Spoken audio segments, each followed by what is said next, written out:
the YouTube stream going up as well, because we don't want to leave out the lovely YouTube folk. All right, Twitch is looking good.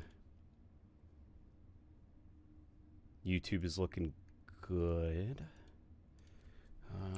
Now we just share the appropriate links. Appropriate links on the appropriate socials. On X, the platform that was formerly known as Twitter.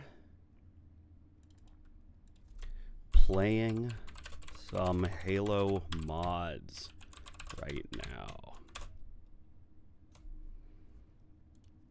There we go. Let's plop that up there. All right, and now the links. Twitch, YouTube. Man, it's been a hot minute. It has been an extremely hot minute, spicy minute. Okay.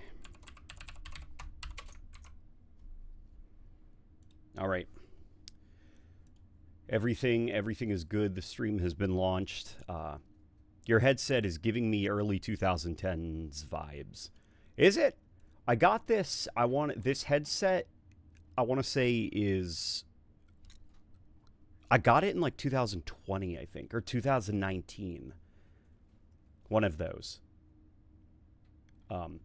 Supercalifragilisticexpialidocious. Something. Sound is quite atrocious. I forgot the lyrics of that song. Heck yeah, checking out mod stream. Hello, says Space Clanka. Hello, Woodgrump. I am here just studying some U.S. history to help with my mom's college work. Revisiting school stuff is hard for my brain, LOL. I still have nightmares about having to, for some reason, due to some loophole or whatever, it's like, oh, you need to retake high school.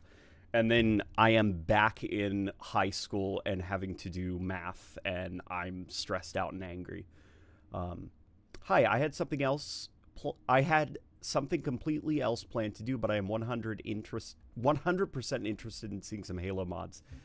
Aw, Boba Pool just subscribed with Prime. Oh, wait, you've been subscribed for 5 months. Never mind. I appreciate your support, though. It helps. I have dreams of actually getting to go to high school, LOL. Okay, so it's not just me, then. It seems to be like a universal thing, because even my dad says he has stress streams where suddenly he's back in high school.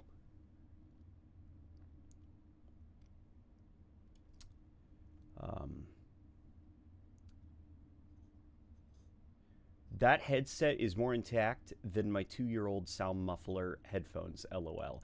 Well, I don't know, because this headset, it, the whatever this is that covers it, the, like, foam or whatever, is degrading, and it's, like, shedding, which I only just discovered last night. It sheds even when I wear it. So I get nice little, like, green crumbs in my hair, which I'm sure is great for my scalp. I need to get a new headset. Like, I have to.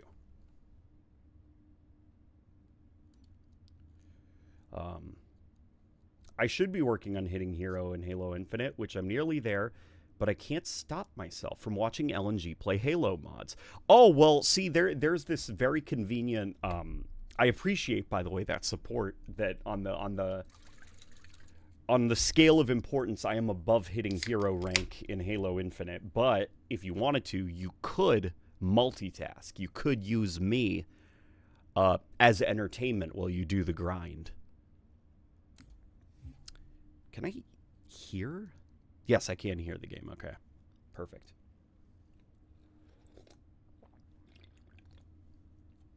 Is that the Razer Kraken? It is not the Razer Kraken. It is just a GameStop.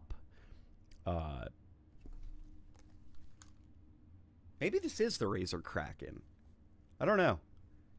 I can't. So the way that the story goes, Jeremy Cook art director of Halo Wars 2, he DM'd me and he was like, hey, you want to play this game called Generation Zero with me? And I was like, yes, I would love to. And I got it on the Xbox so that I could play with him, and my headset stopped working, and I couldn't hear him, and he couldn't hear me.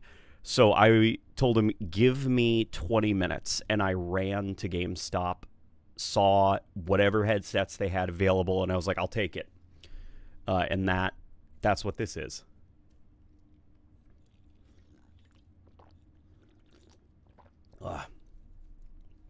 Only 4 days left until my 27th birthday. Hope I can survive the 27th year.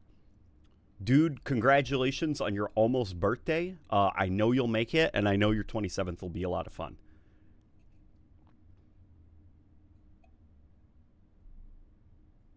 I'd rather multitask with art stuff. So, like, that's fair. That's fair. Old headphone alert. It is very old. This thing needs to be replaced. It still works. It just needs to be replaced. I need something new. Maybe something a little bit higher quality, you know? So, okay, fellas. What I'm thinking we should start out with is Halo Gaiden, which was a mod that I saw on the Steam Workshop that looked... It was very vague, and there wasn't a lot of information on the Steam Workshop page, but it looked ambitious. It looked like the kind of stuff that I like to see from the Halo modding community, which is, I want to see them doing, like, weird stuff with the Halo engine, you know?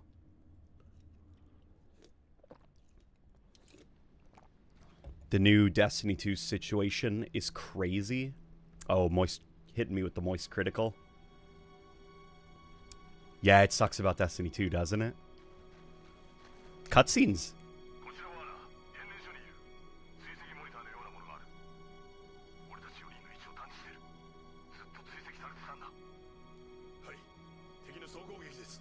This is cool.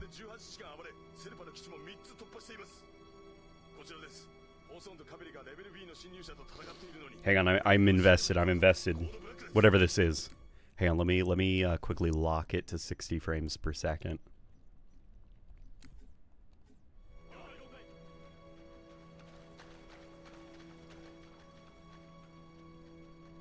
This is cool. This is original music as well, isn't it? I'm getting the Ninja Gaiden 2 vibe for sure. Is that what this is in reference to?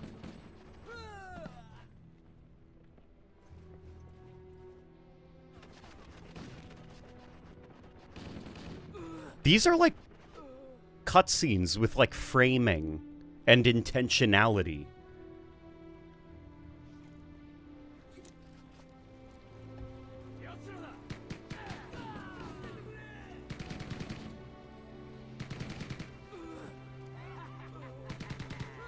This is cool, right?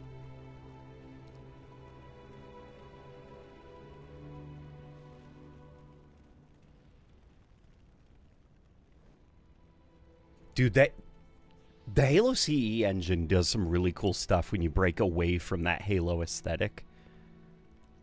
Like bombed out, relatively modern looking environment. Like, I'm surprised at how well it's doing it. What the fuck? Okay. Okay. All right.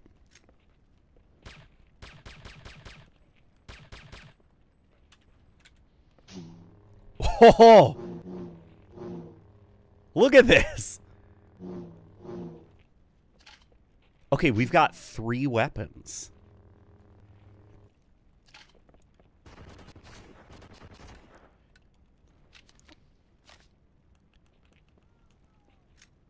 This is cool. Hang on. Oh, well, I know what this is. I know what this is. EA's Black mentioned? SPV3 on MCC is kind of impossible right now. Yeah, SPV3, I don't think it can be... It can't be put on the MCC, right? Because you need Don't you need open source to get SPv3 working? And MCC's version of Halo 1 does not have open source support, right? Something like that.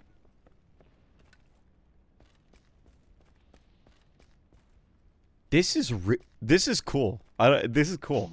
I would love to see somebody do just straight up like a World War II mod.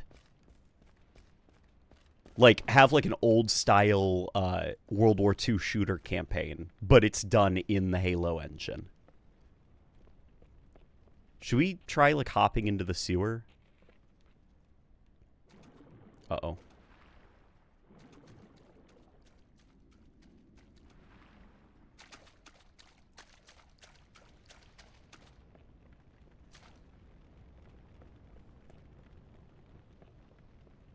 Yeah, this is pretty cool, right?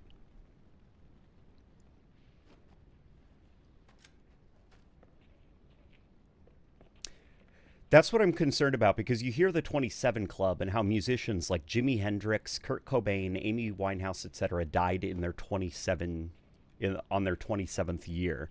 Well, okay, consider this. Like, for every person you mention, there are going to be millions of people that did not die when they hit 27.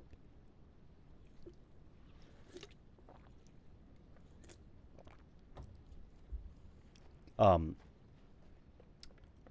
found a mod called SPv3 Classic that works, but it's not the same thing. Yeah, SPv3 Classic is kind of, I know there's some folk that worked on SPv3 that have issues with that mod, because it's not SPv3 Classic. It is somebody who took SPv3 assets and put them into Halo 1. Somebody who is not, you know, he could have called it something different. Is this my friend? Okay, this is my friend, I think. I guess we're going this way?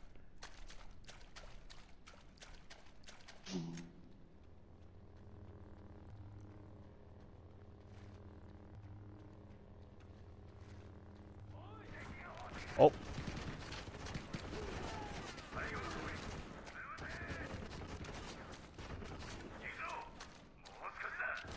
Okay. I want to get close and see what the lightsaber does. Can I, like, roll? Okay, that's how I throw grenades. I'm trying to think of what, like, moves this mod might have added. Okay, I can crouch. Doesn't look like there's any, like, rolling or anything. Okay, we got the Halo CE floaty jump, so... Damn! Dude, this lightsaber is cool. Okay, what is... Okay, just a Halo shotgun. Got it.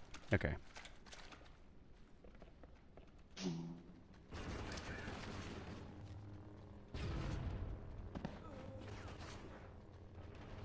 Let's get him!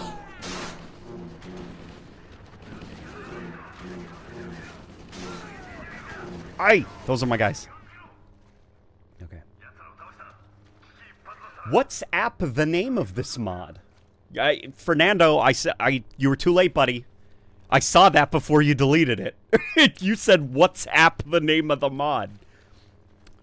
There's a Jar Jar Binks Easter egg on this mod? There is? Where? Where's the Jar Jar Binks? Oh, wow, it's the first time I've ever seen you stream LNG. Nice to see you play Halo, as you mentioned in your sound effects video you recently posted. My Halo autism has only intensified after watching you. Oh, I'm glad. I'm glad about that. What did you guys think of the latest video? I think that might have been my best one so far. I'm proud of it. Someone should port Shadowrun to the workshop. Like, hey, Shadowrun... What is Shadowrun, actually? Ooh, hang on, new gun. Oh, hell yeah. A super fucked up looking M16.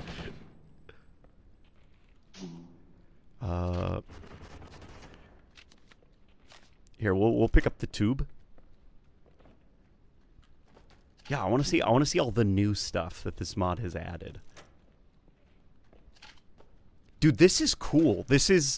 I like this. I want more of this. less, once folk come to grips with, like, the mod tools and stuff, you know, experimenting with their kind of, like, swapping assets in the Halo campaigns, I want to see some more stuff like this.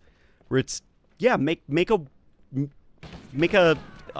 I guess, Ninja Gaiden thing in the Halo engine. Make a World War II shooter in the Halo engine. I want to see somebody's doing Shadow the Hedgehog in the Halo 3 engine.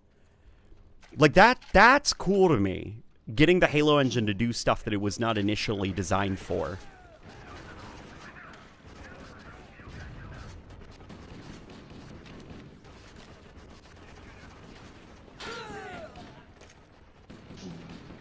Okay, we're gonna sneak up on these. Ugh!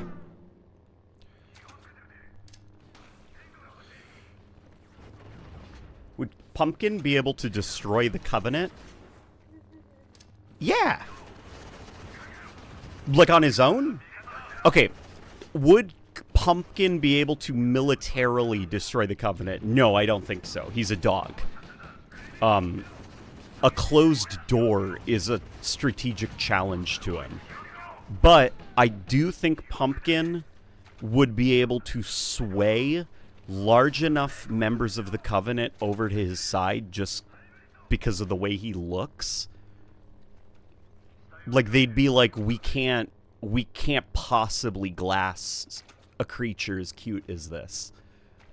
And it would rupture the Covenant to its core. That's at least what I think. Yo, is this Halo 7? Not only is it Halo 7, it's also Halo 8 and 9. Stubbs the Zombie? Oh, we're talking about Stubbs the Zombie? Yeah, Stubbs the Zombie is a really cool game that was made in the Halo engine. It was actually made by some Bungie folk. Stubbs the Zombie is like a poster child for, like, what is possible with this engine. What I really want to see somebody do, like, what I really want to see somebody do is try to recreate, maybe you'd have to use, like, the Halo 2 engine or something, just to see if you can do it. And be as creative as you want. I don't care how you achieve the goal, but try to make Green Hill Zone from the first Sonic the Hedgehog in the Halo 2 engine as a side-scroller. And see if you can get the controls and the physics and the momentum and everything feeling as one-to-one as you possibly can. Like, I want to boot up a Halo 2 mod and just be greeted with Green Hill Zone. Like, that would be cool. Or hell, do Bomb on Battlefield with Mario as the playable character.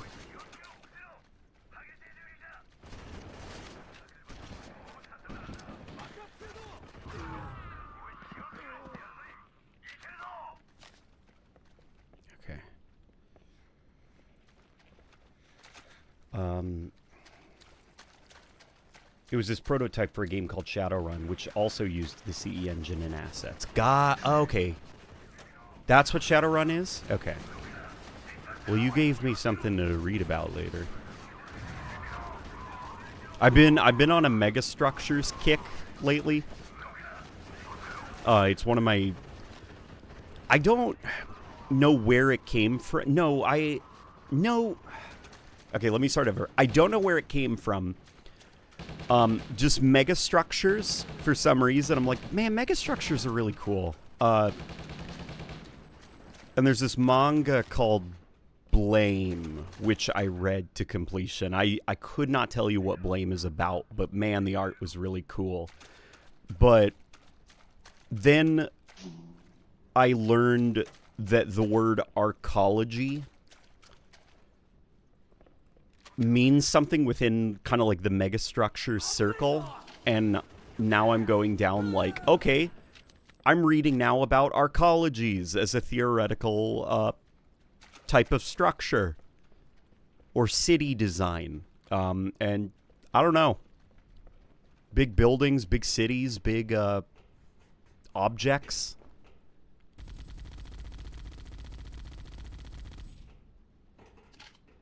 That's currently what I'm up to.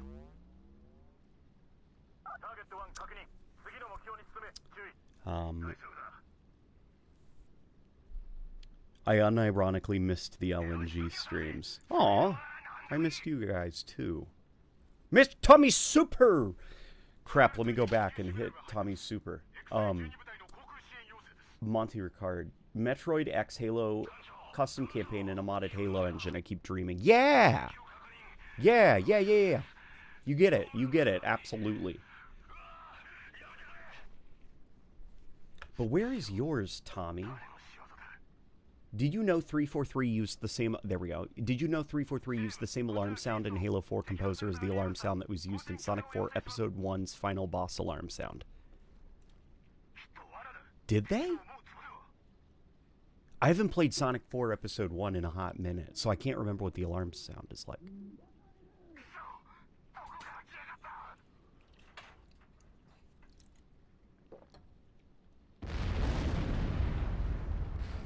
Really big things scare me. Rebecca doesn't like big objects, big man-made structures either.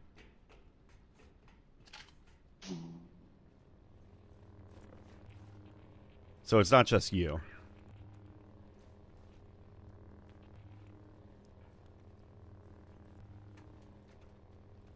Hey, how's it going, Late Night? It's going very well. Very, very well. Just had our new, the new video went live. I'm very proud of it. Very proud of how it turned out. I was having extreme,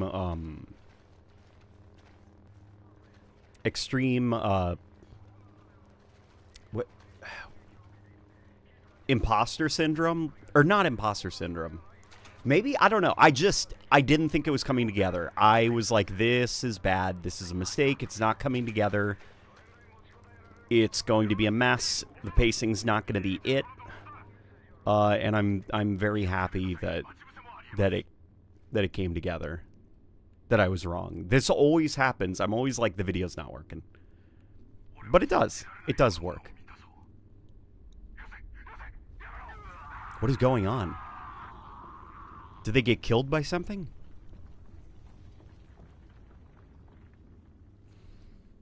I think I've... Yeah, let me turn off that. I don't want to ruin the atmosphere.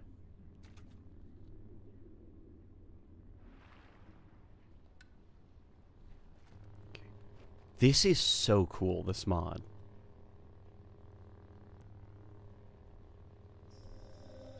Ooh. Again, you finding the Needler sound effects was such a revelation to my ear. Yeah, the Needler, the when the needles pop out, it's an air gun being shot alongside like a shink of a sword. And they just put those two sound effects together.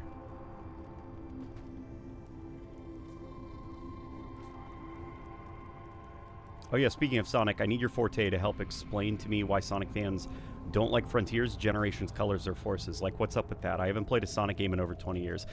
It's that Sonic fans are really annoying. Sonic fans are very annoying. They're sort of like... It's like any fan base of something where... Like... Hobbies should be done in... Oh my god, what is going on? What is going on? What is this? Hang on, stop. What is this? Okay, this is not cool.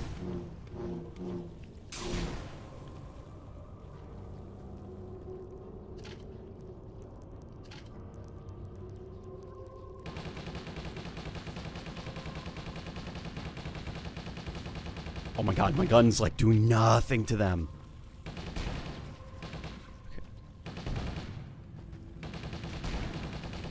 What is this?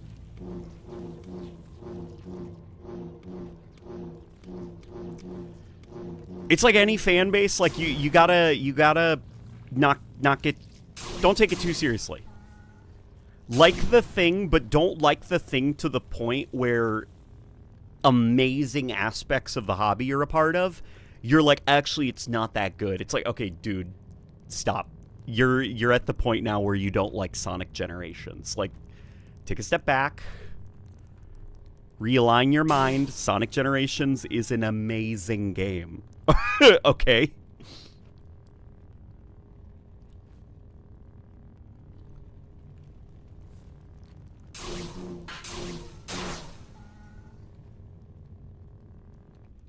Okay. Dude, this is spooky.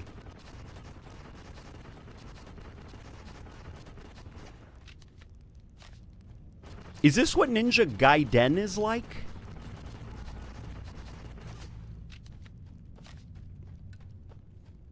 This is freaky, man. Did you see them disappear?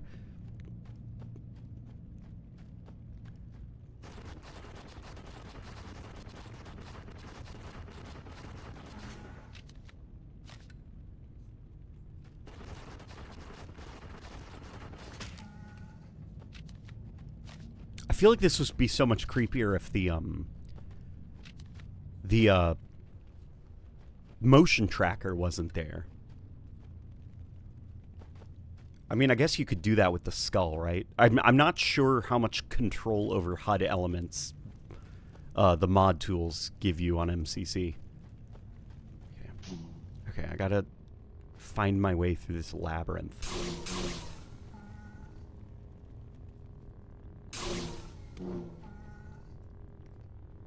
This video, the video reminded me of how Rare used so many stock sounds in their games back in the day, like Banjo-Kazooie, and rarely edited them when they did. How do you feel about the rumored Ocarina of Time remake, and what would you want it to be like? That is a great question for Rebecca. Because Rebecca is the extreme Legend of Zelda fan. Like, she is the biggest Legend of Zelda fan on the planet, I think. She's probably got a lot of thoughts about it. So it's, what we know is that it's going to be more ambitious, right, than the 3DS remake. Like, it's sort of going to be like Campaign Evolved, not in terms of they just replaced all the assets with Halo Infinite assets and put it in the Reach engine, but more like they're not using the original code under the hood, so it's going to feel very different from the original game, right? Uh-oh. I failed the jumping puzzle. How does she feel about the new Star Fox 64 remake? What do you think, babe?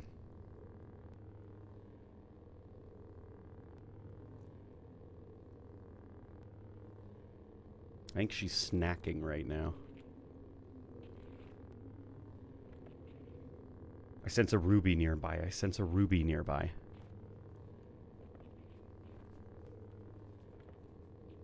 I don't know if I have the skills to be able to get that. I think the 3DS version was peak. Do you think that they could do it? Or do you think it's probably not going to be great?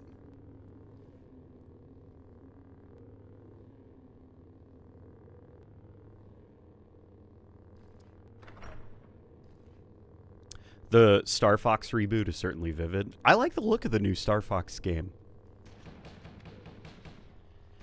What is going on, man? This is crazy cool.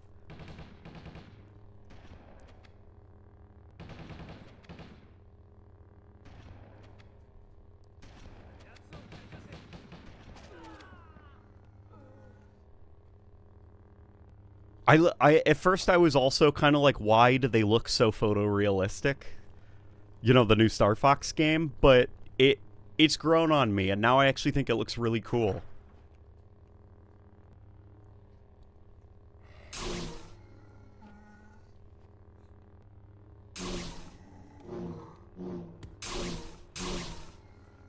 Are they using Halo 3 animations?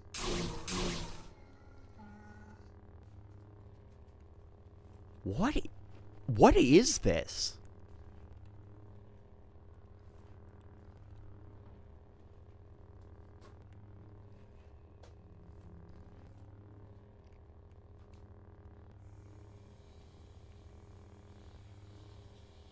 Halo on 3DS should have been a thing. But Twilight Princess should be on the Switch too. Yeah, Twilight Princess... They gotta do more to preserve it.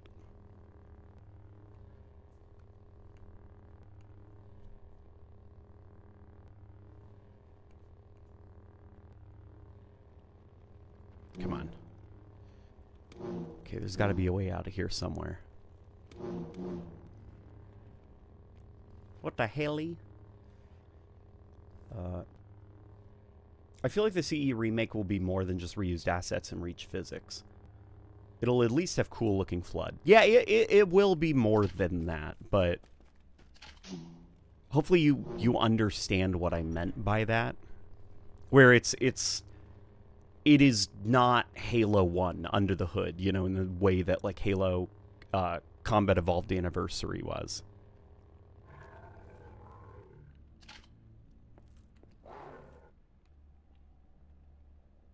Okay. We got some zombies.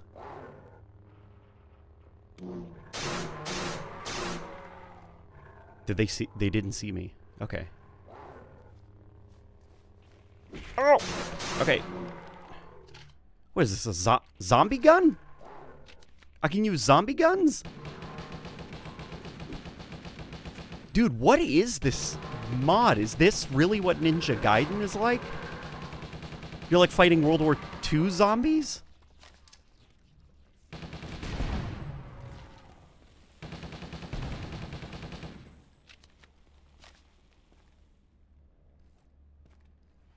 This is spooky. Medieval torture Halo. This is so freaking cool.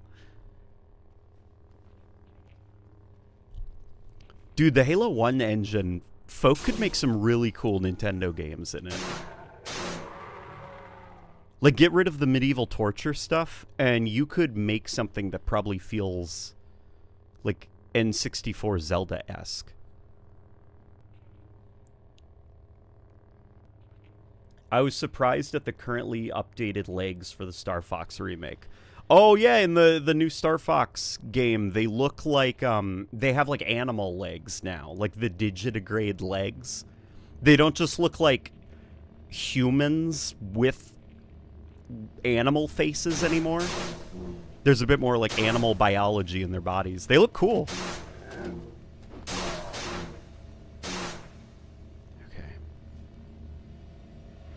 This is nuts! This is the Halo 1 engine!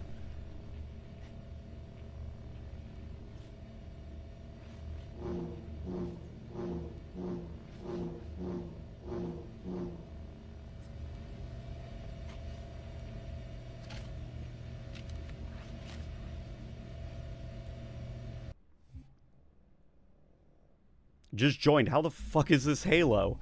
I don't know, man. Okay, that was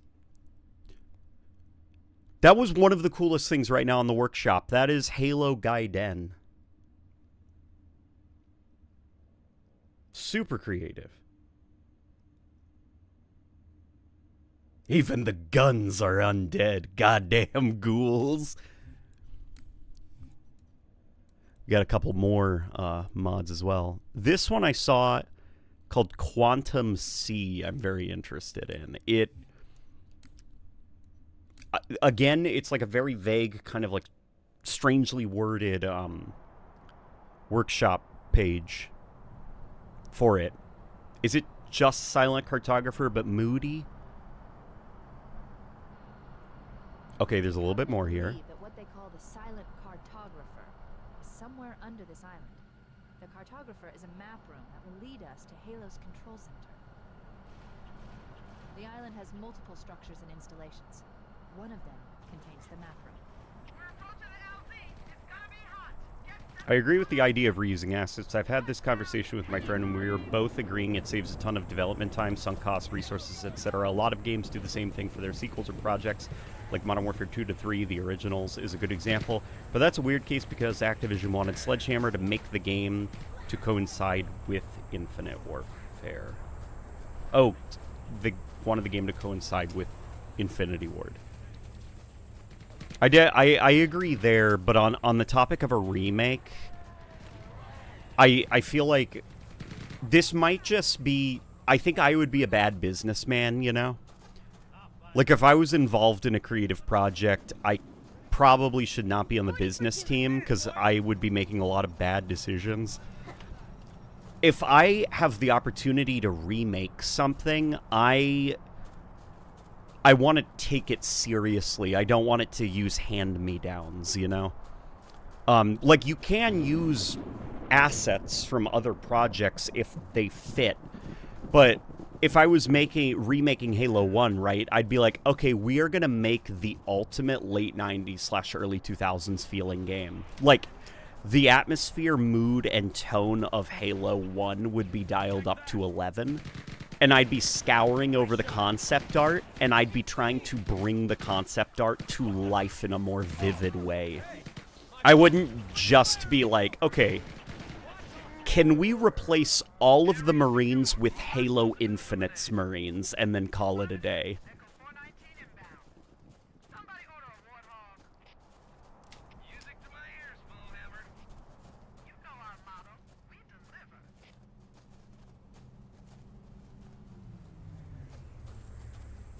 Why does this look like SpongeBob? This looks like SpongeBob?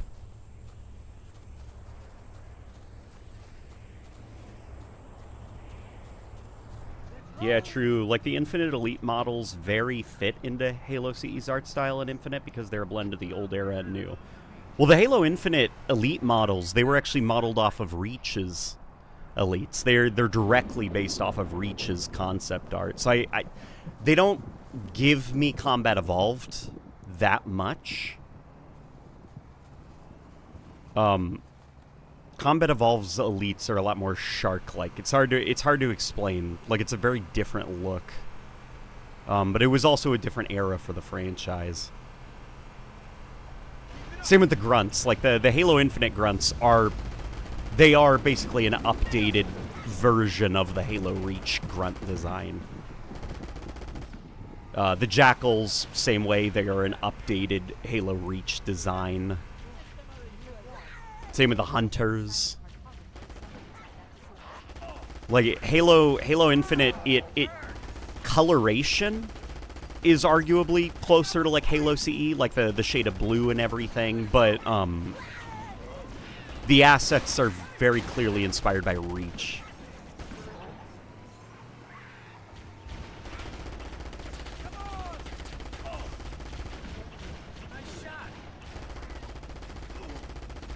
Infinite Elites look like they're wearing Spartan armor. Yeah, I agree with you there, but that's... I think it could be easily fixed with a different way that they handle the materials. I think I said that on a previous stream, didn't I? How long has it been since I last streamed?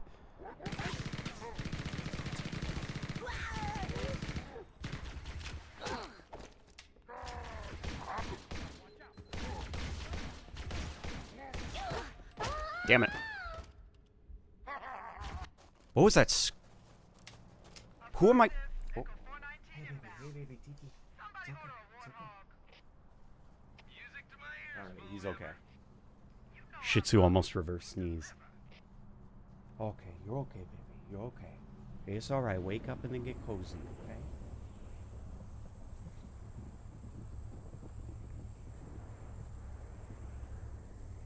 okay? People are still complaining about the remake's asset reuse? I mean, yeah. Yeah, you know? Why wouldn't they be?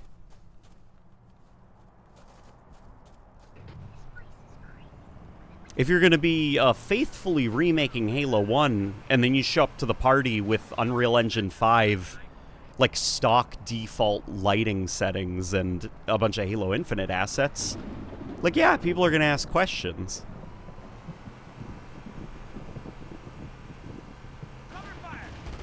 I thought the Elite Reach models had, like, a standing angular sharp look, but a bit detailed. It's... what you're thinking of is their proportions. The actual, like, look and style of the armor is what I'm talking about. Here, I can show you the exact concept art. Look, you got me busting out.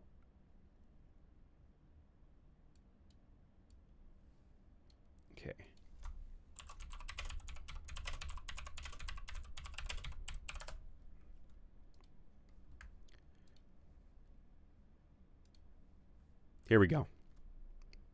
Look, 1-to-1 with this Halo Reach concept art. 1-to-1. Even the placement of the little lights on the armor.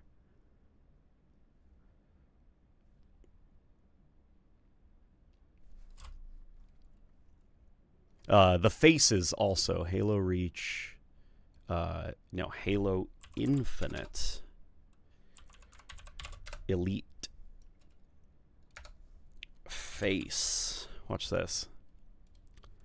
That's the face of the Halo Infinite Elite. Look at the reach. Look at the design of the mandibles, where they are. And then look at this guy. You can see a bit of Halo 2 Anniversary in there. This is the Killer Instinct Elite, though, so it's not quite right. It is an update to the Reach design.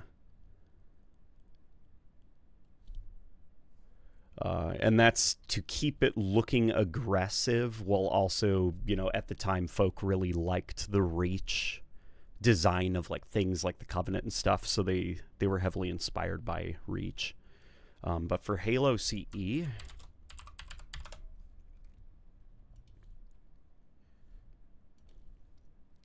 can see it's a very different look. Like their stature, the style of armor. Like, this is the Gold Elite in the Halo remake. It's got, like, banished line work on it. A lot of the, like, more rounded, more organic edges are kind of hardened a little bit. They're made a little bit stiffer, a little bit more angular, which was, you know, for Halo Infinite, their attempt at making these Covenant-y armors feel a bit more banished-y. But, you know, the new art team, I guess, doesn't know that, so they just dropped them into the Halo remake without making tweaks. They're banished. They're Halo Infinite banished.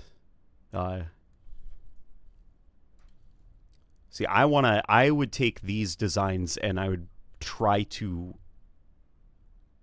bring them up into something that looks aesthetically pleasing in 4K. And I think it's possible. I think you can do it. It involves, you gotta flex your brain a little bit. You gotta think creatively.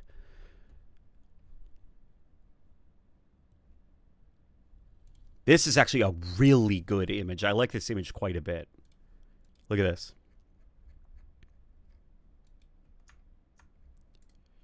Open image in new tab. Just the image. Look at this. Here's like an example of a design. Like, you look at this versus this. This is clearly way more faithful to Halo 1. It gives off Halo 1 Elite more than this guy does. And I'm not even poo-pooing on this guy's design. Like, the Halo Infinite Elite, that's a cool-looking Elite design.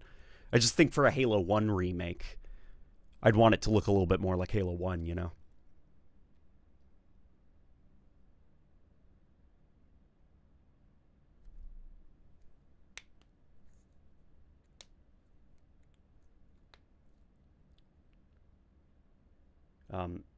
Sorry if this has been asked before, but have you seen Halo Reach Slip Space? It's a space combat mod focused on capital ships. It has custom ship models down to HUD icons and bitmaps. I have not seen that. That's cool. Is it multiplayer focused, or is it like AI fighting AI?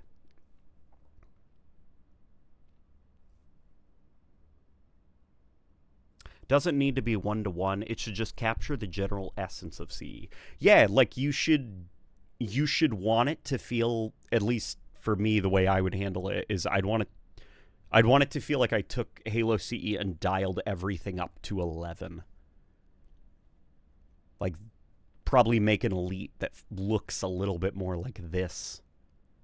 You know? Same with the grunts especially, man.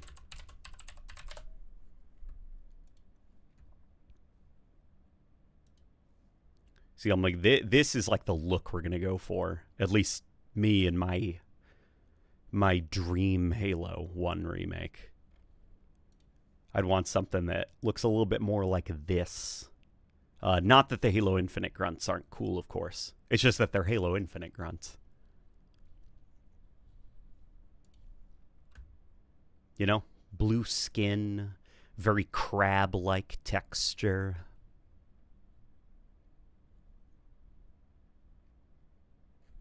Yeah. Because this guy, it's great looking, but that is an update to the Reach style of grunt.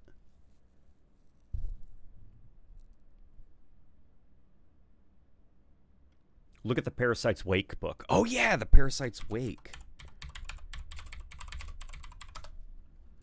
Look at this. This is awesome. This was done by Rythaze. Open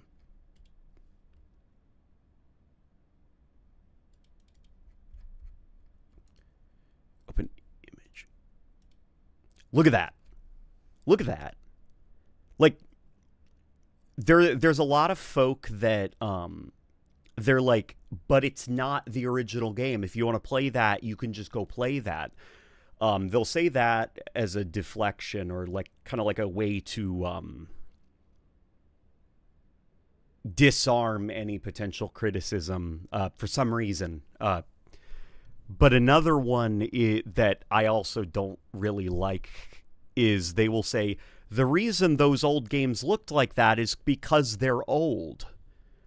This is a new game, so it doesn't have to look like that, which one potential argument you could say is, okay, why does it look like a 2021 shooter then, Halo Infinite?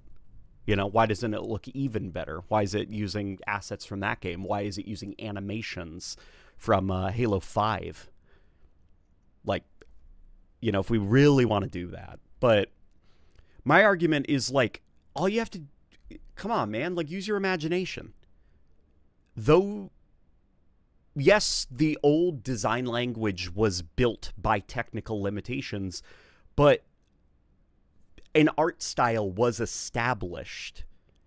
And if you want to be really creative, you can update that art style into 4K and keep the core themes of it intact. Like, Halo's aesthetic has obviously evolved as time has gone on. And I think for mainline projects, you do want to do that. You want to evolve the aesthetic, keep it, you know, up to date with the times, make it look cool and flashy and stuff. But for remake projects, the goal is not evolution. It's reintroducing something to a new audience. So I think what you want to do is you want to take that original aesthetic and translate it into something that is 4K worthy, you know? And I think a lot of people see that and their brain immediately goes like, okay, so get rid of all of that original design influence and just make it look like the modern Halo products. I'm like, okay, you could do that. I just think we could be a bit more creative is all.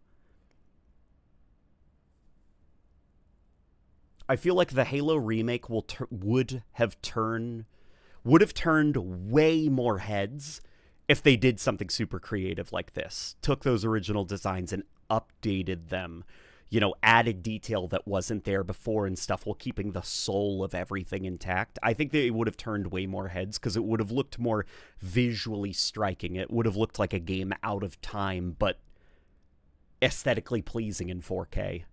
But instead what they went for is just, you know, something that kind of looks like a modern game, which is fine, just very creatively unambitious and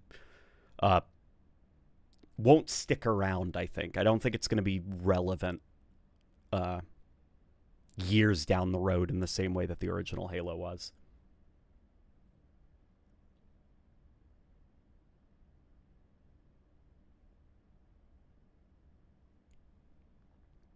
You're going to get the Infinite Banished Banshee painted purple. Yes, exactly. I think it's because modern gamers have over time lost or misremembered the era of when they first played those previous games with that specific art style. And over time, you know how things went from cartoony/stylish to realistic because of games like COD and Battlefield. So Halo was trying to get into that field, but somewhere we probably forgot the original aesthetics. Yeah, it's definitely, you know, trying to keep with the times, trying to make sure that, you know, Halo is still playing with the big boys.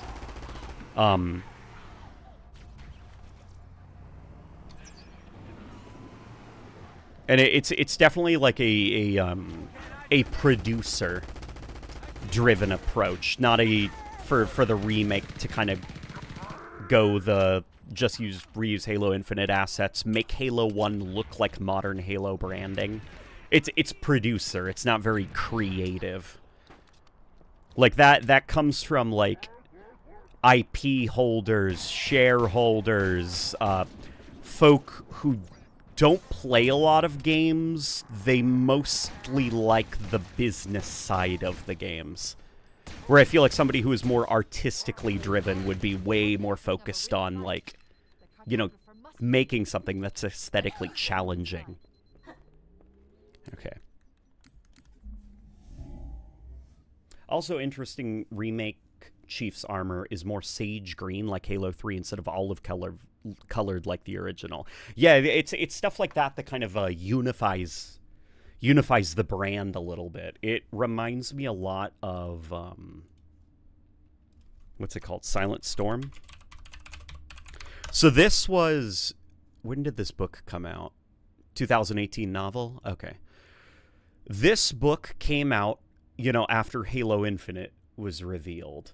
And they showed that prototype helmet. Do you remember that prototype helmet from the, you know, from the E3 Halo Infinite thing? So they were still figuring out what Halo Infinite's Master Chief looked like, but they knew he was gonna sort of be inspired by the Halo 3 design as well as the Halo Legends armor. This book came out in 2018. This is a prequel story set years and years before even Halo 1. But look at that helmet. It sort of looks like the Halo 4 helmet, but blended with the Halo 3 helmet, you know? Because at the time, the brand was beginning to shift towards Halo Infinite's aesthetic direction. So despite, you know, within like the logic of the universe, the Halo universe, he should not be wearing armor that looks like this. His armor should look a lot more like Halo 1 armor. For some reason, he just kind of looks like a Halo 3 guy. And that's for branding purposes. It's because at the time, this is what the Halo brand looked like. So there are aspects of the brand that are handled that way. Same reason that Halo Fall of Reach animated series during the Reclaimer saga, back when the Reclaimer saga was, you know, the sweetness, the hotness, they did Halo The Fall of Reach, and Linda has a Halo 4 sniper rifle and Halo 5 style armor. You know, they look a lot like their Halo 5 incarnations. Where's the Covenant, in fact? Let's see the grunt. Maybe people got like a screenshot of a grunt from the Fall of Reach.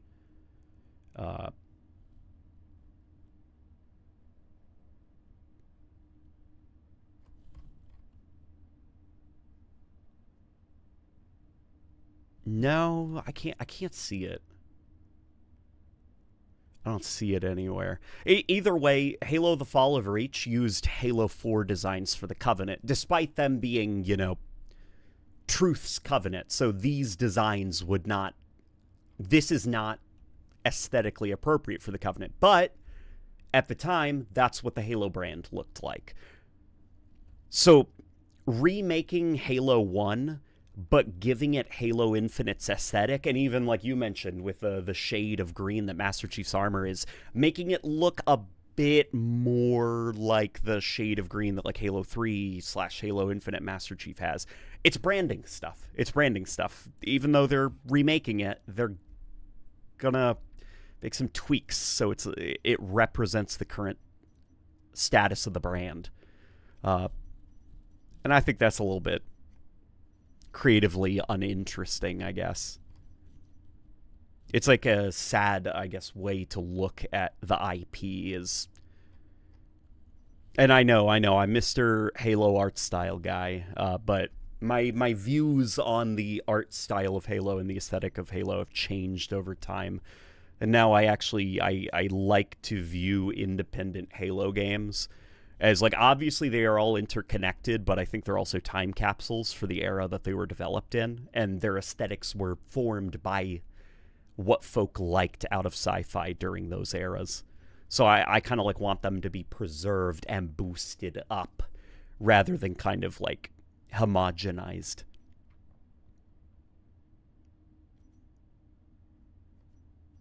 Well, with that being said, let's get into Halo Combat 3, which is a mod that replaces all the assets in Halo 3 with stuff that looks, or stuff from Halo CE that looks a little bit more like stuff from Halo 3.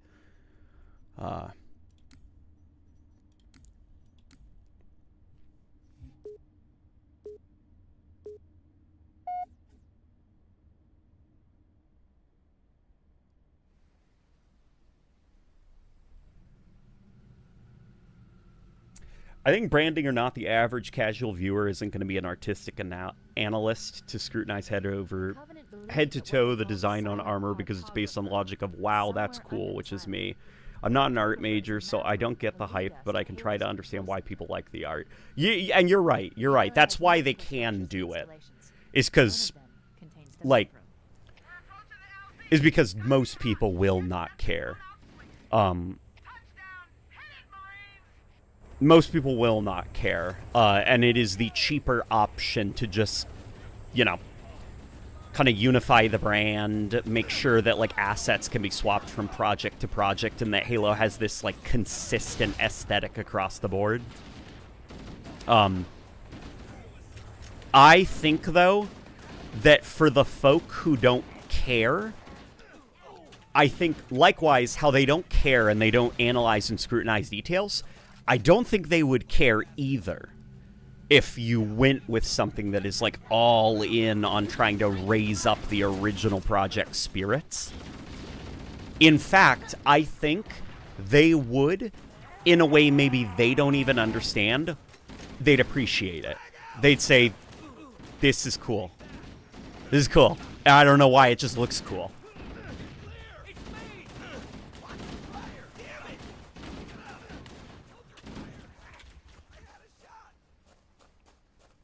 Like, the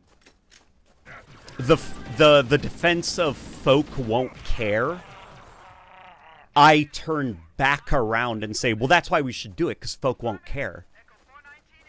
Like, not only would you make something that is artistically cooler and has a more powerful atmosphere, you would not get any pushback because folk won't care anyway. And in fact, you'd only get wins. Because folk who are more artistically minded, they would also be on board.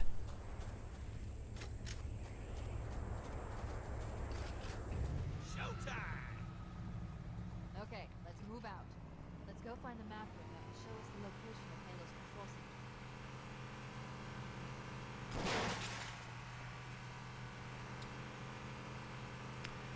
What I hope is Campaign Evolved will follow the RE4 Dead Space remake direction of how to update a game but change it more akin to modern standards, you know. I don't even think that is what they're gonna do, which is kind of sad. Like, the RE4 remake is transformative, you know?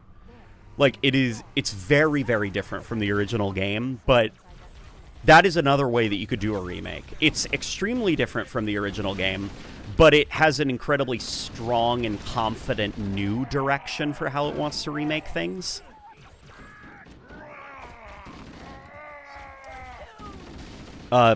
Sadly, I think that the remake, it's in this weird no man's land. I'm not sure what it's trying to do. Like, I'm excited to eventually play it alongside everyone, but it's okay, it's not Halo 1 like Combat Evolved Anniversary was. You know, it's not the original code, original animations and everything, but it's not brand new. In fact, it's Halo Reach under the hood.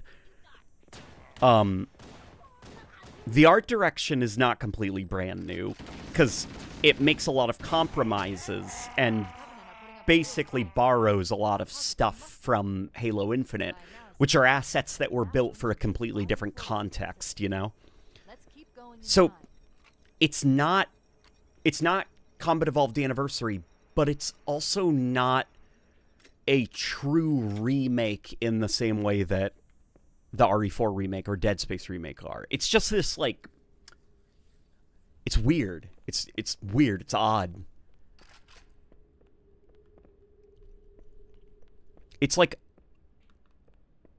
a remaster and a half, I guess, is almost like the way I could put it. Or you jumped ahead by you used an engine from 9 years after Halo 1 was released in the year 2026. Underestimated the Covenant's understanding of Halo subsystems.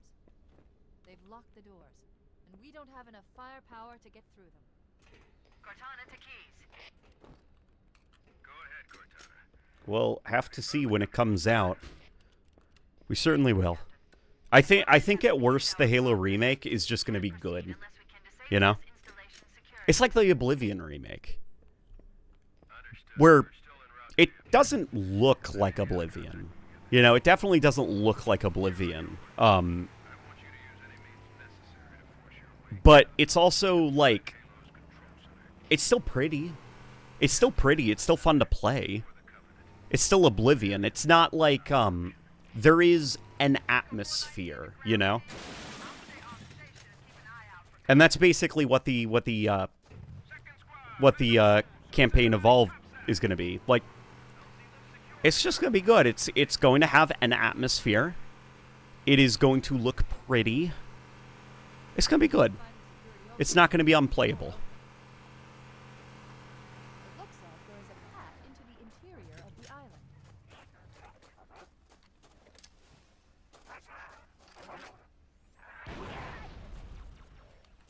That was pretty cool. That was like bowling, like a strike. I got all the jackals at once.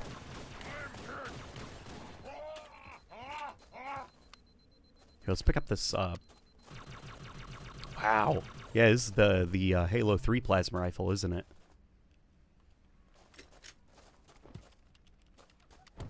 The Oblivion remaster does look like Oblivion to me, except for the color palette, sadly.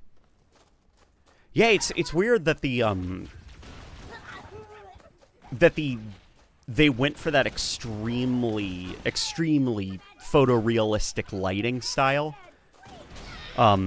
Rather than the more kind of like, the more, fantasy movie aesthetic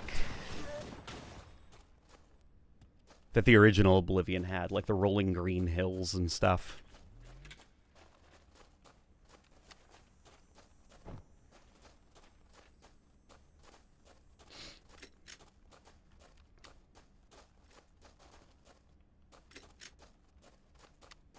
I just hope they update the textures for the Forerunner stuff to truly be what they should be. Stone. Okay, shut up, pooping pills. Shut up. Shut up. Be quiet, you.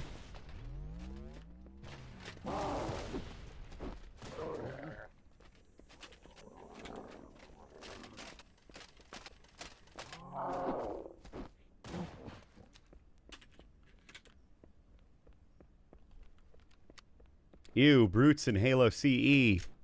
Brutes in Halo CE's fun. It's just a mod. Hold your horses.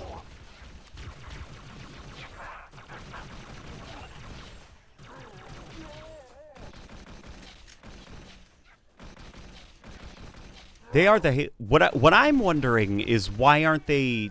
If this is like a Halo 3 mod, why are they Halo 2 Brutes? Surely you'd want them to look like Halo 3 Brutes, right?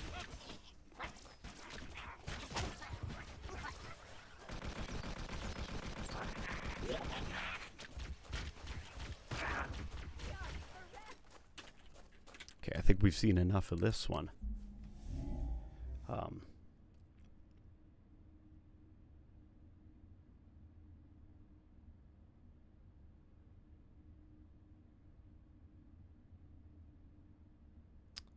I just wonder if Halo 2 and 3 Remake will be just the campaign. I'd imagine they probably are going to be just the campaign, because Halo Studios probably has like all sorts of like multiplayer projects being planned, right?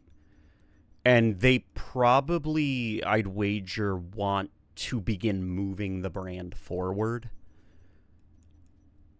Not, you know, that I get it. I'm thinking I've like turned off the creative part of my brain, and right now I'm thinking as a producer. They probably want to get new Halo multiplayer experiences out there, because right now the Halo brand is trapped in sort of like it's orbiting a nostalgia black hole. And that's very dangerous for a franchise to be trapped in. You see Terminator, the Terminator franchise sort of got sucked into the black hole, into the nostalgia black hole, and now it can't escape. It can't move forward. They can't do new things because those will flop, and it can't even use nostalgia because that will flop. Like Terminator kind of consumed itself. So Halo has to very quickly make the fans happy, but also get stuff moving forward.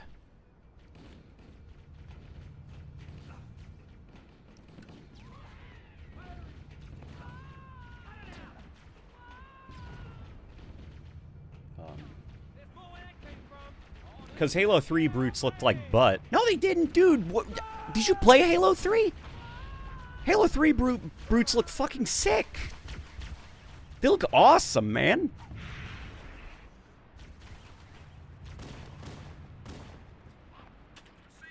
Did you play like a Halo 3 that was made by Martians? They looked sick as hell. And besides, it's not even about whether you like Halo 3 or not. The point of that mod was you're replacing Halo 1 with Halo 3 assets. You gotta either commit to it, or you gotta start making your own thing. The mod is literally called Halo CE 3. It's not called Halo CE 3, and then in parentheses, except for the Halo 2 brutes. I like those.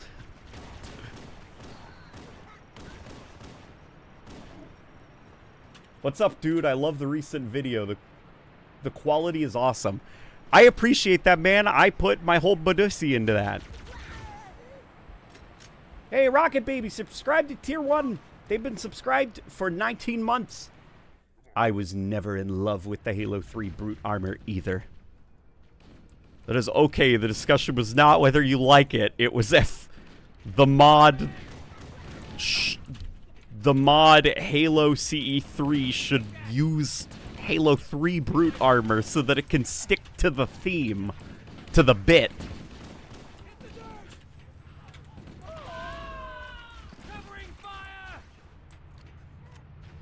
Your what? My Badusi. I put it all into that video.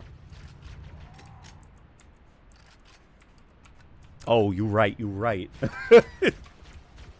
I can't believe Destiny is over. Yeah.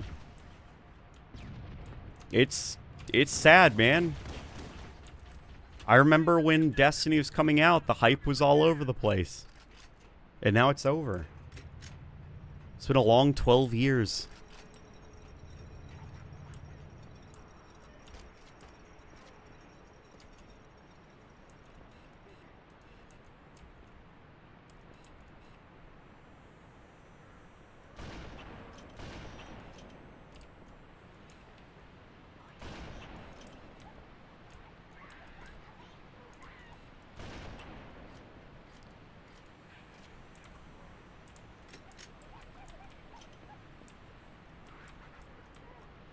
Destiny 2 is kill. Is Destiny Rising dead as well? Yeah, Destiny Rising, I saw that it's not doing too hot either. I think they waited too long for a Destiny mobile game. It's just, like... According to Jason Schreier, the Destiny franchise has been on the decline for quite a while. Forsaken was kinda the... Taken King was no expansion has been able to reach the heights of the Taken King in terms of player count. And for Destiny 2, Forsaken was the highest player count. And every single expansion afterwards has sold progressively less and less. So, Destiny Rising felt like it was sort of... Like, that came out, like, as Destiny was basically dead. I just think it came out too late. Like, unfortunately, Destiny isn't, it's not... It doesn't command pop culture the way it used to anymore. It's sort of like Halo in a way, you know? It's old news. Folk are playing new games now.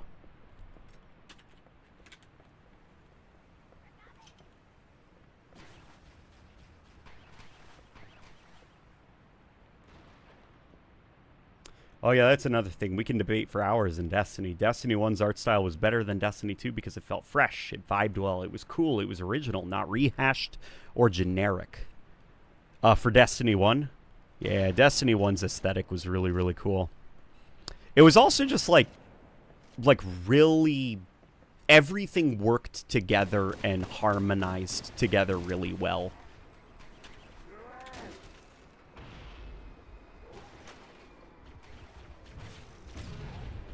It was that beautiful era, which is like I think my favorite era for video game properties and new creative properties, where the brand has not been solidified in stone yet, you know? Like, the brand is still figuring itself out, so there's a lot of enthusiasm, and everything is very broad and points in a lot of interesting creative directions. But as franchises go on, they start to get very, like, solidified, hardened shell forms over them, and then it's kind of, like, set in stone. Like, this is the idea. This is the identity of the brand. You have to do it this way. If you don't, it'll not look brand appropriate, you know? And it makes it really hard for brands to kind of experiment and get out of their shell a little bit.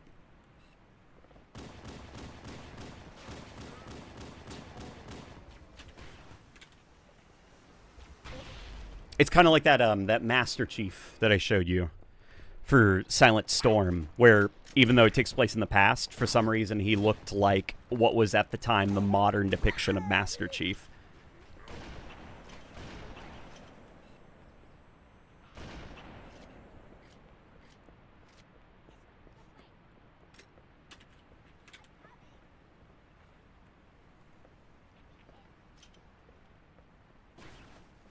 It's pathetic how Destiny ended on a Star Wars collab. It's sad. It is sad. It is sad that, like, the last kind of, like, cry from Destiny was a Star Wars collab, but look, I'm looking to the positives for this. They're gonna have to leave Destiny now in a place that is as close to perfect as they possibly can. And then no more changes. No more screwing it up. No more messing around with it. No more seasonal artifact things. Like, potentially, the Destiny that they leave the game in will be, like, a game that you can come back to and feel good knowing that it's still the same. Like, the stuff you want to grind for, it's all set in stone. You know, the meta is still there. Folk are still grinding for that very specific set of gear.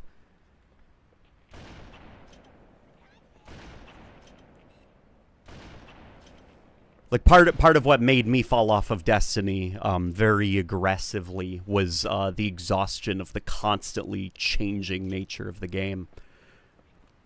So once they do, like, their final update, I might pop in to kind of, like, you know, see what's up, see how Destiny's doing, and see if maybe I could keep it installed and, you know, play again because I know it won't be changing every couple of months.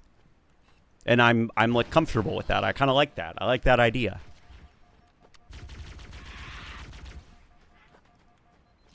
I'd way rather grind Destiny 1. I mean, me too, but Destiny 1 is on my Xbox, not on my PC.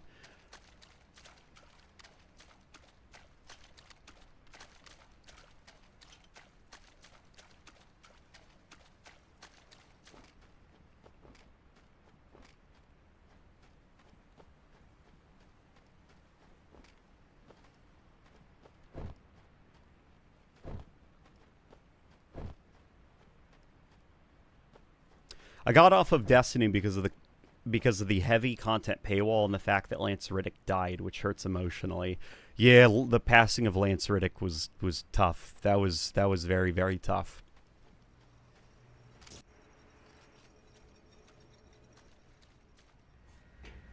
Yeah, and the paywall was starting to get to be a lot.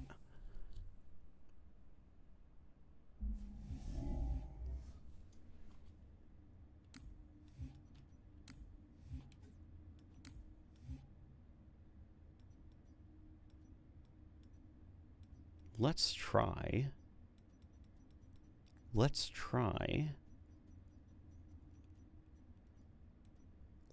Halo Brutality Evolved.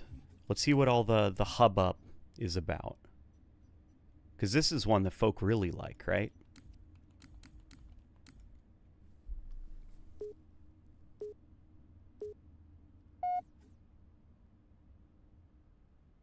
They can't sunset paid content if they can't update the game anymore, Fivehead. Precisely.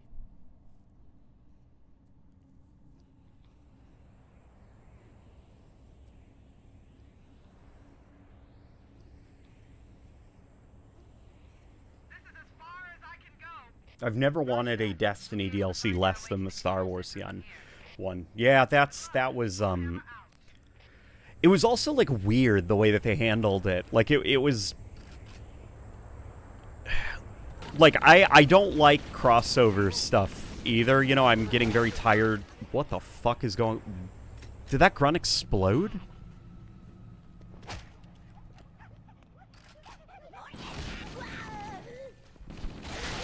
Oh my God.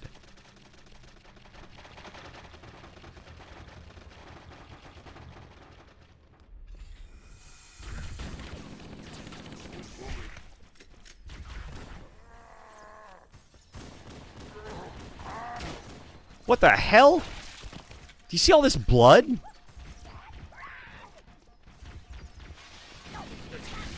Oh my God, they're violently exploding. Oh my God, his head just blew. What the fuck? Like, Halo is an M-rated game, but it's not this level of violence. Holy shit.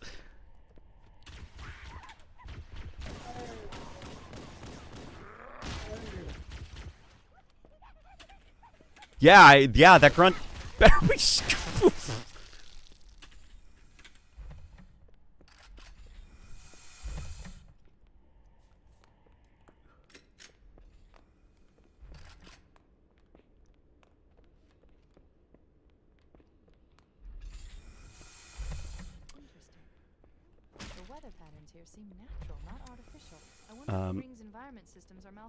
People cannot like me, but I'm just tired of Bungie fanboys and much rather be a Halo/Halo Studio shill because at least I have some dignity.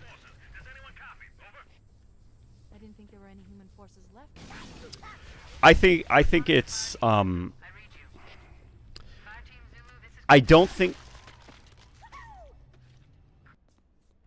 I don't think you need to be a shill for anybody.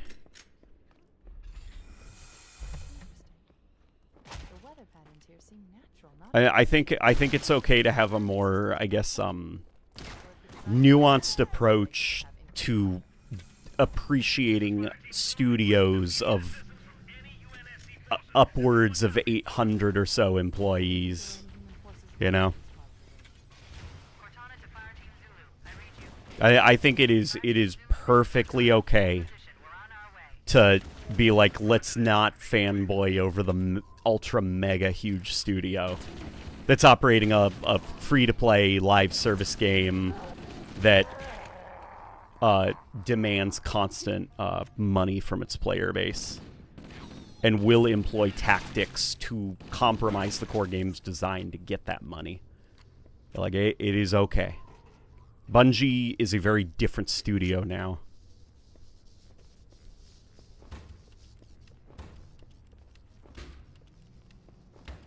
And it is also okay to be super on board with the creative decisions of parts of that studio. Even though you can be like, listen, Bungie as a whole, not super happy with some of the choices that they've made. I feel like they are constantly shooting themselves in the foot as a studio.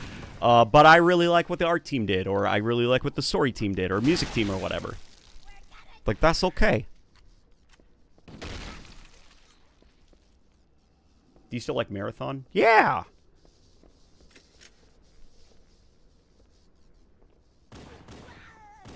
Marathon's a cool little game.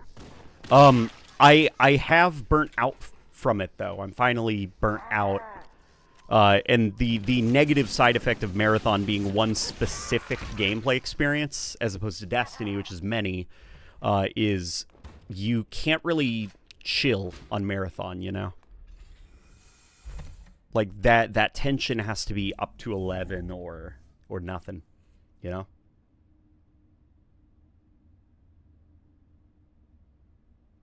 Only shill if you're getting paid. Get your bag.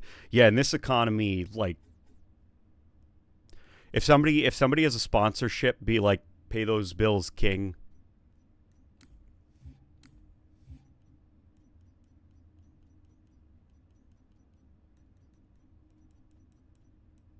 Let's try out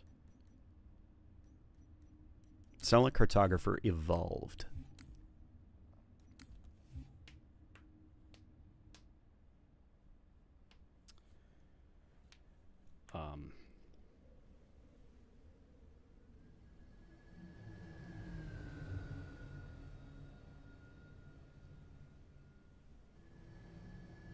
A brutal Half-Life mod. Somebody made something very similar?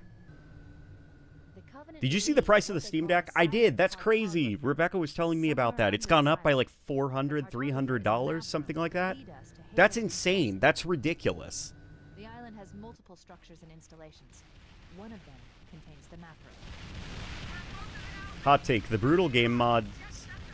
I cannot take brutal game mods seriously at all. They're not my thing either, but as long as mods are being made, you know?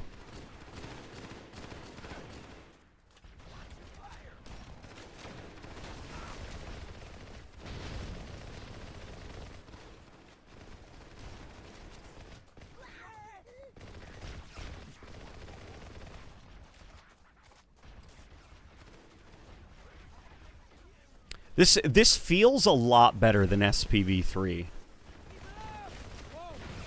Like just the handling, the responsiveness of it. It's really hard to explain. SPV3, I think because of how ambitious it is and all of the layers and layers and layers of systems that it's got stacked on top of Halo CE.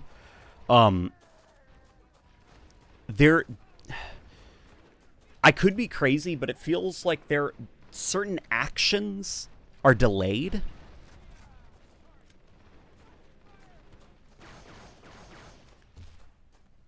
Or the reaction from certain enemies is delayed just because, like, the game needs to keep up. Where something about the MCC's version of CE, this feels a lot more immediately reactive and stable, I guess. Like, sure, it doesn't look as pretty as SPV3 because it doesn't have, you know, all those, like, community additions, like open source and stuff. But Masters took SPV3 in a strange direction. I think it's a side effect of working on it for too long. You know, you like George Lucas it. Where it's like the, what George Lucas did with, like, his re-releases of the original movies where it's like, you can stop now, you can stop now, what are you doing, you can stop now.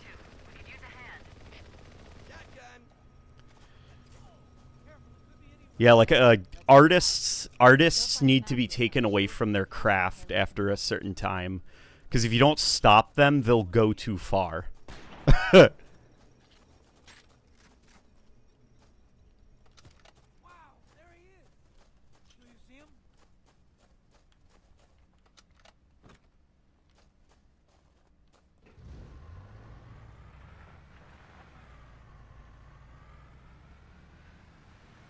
They need to do an SPV3 on Halo 3. The glitchy, disappearing, overloaded VFX are too distracting on the Halo 1 engine.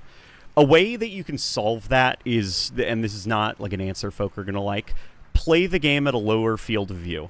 Like, really low. In my opinion, Halo 1 is slow enough of a game that if you step away from your monitor a little bit, you can get used to it and feel comfortable playing it. Unless, of course, like, you do get violently motion sick, in which case prioritize your health.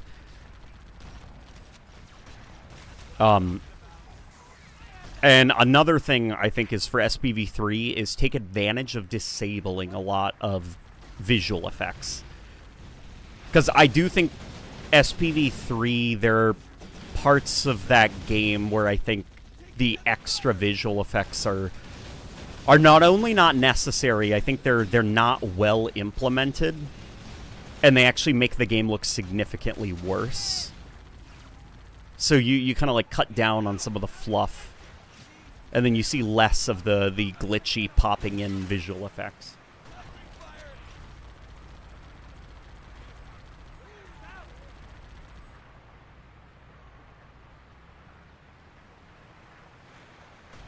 Is that Chief model based off CEA? I think it is. I think it is. I did a free cam quickly to look at it, and it's got the thick thighs that his CEA design has.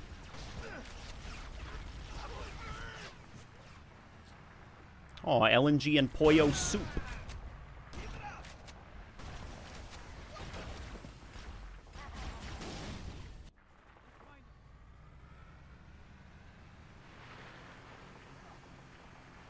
Not a fan of the AR's ammo counter turning red. Yeah, me neither. I don't like that.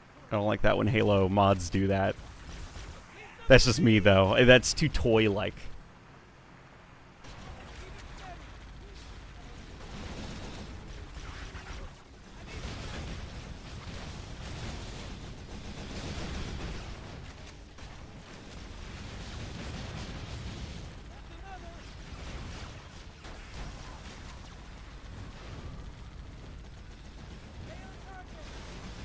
How you doing, mate? Doing pretty good. How are you doing, friendo? I think we gotta go up this way.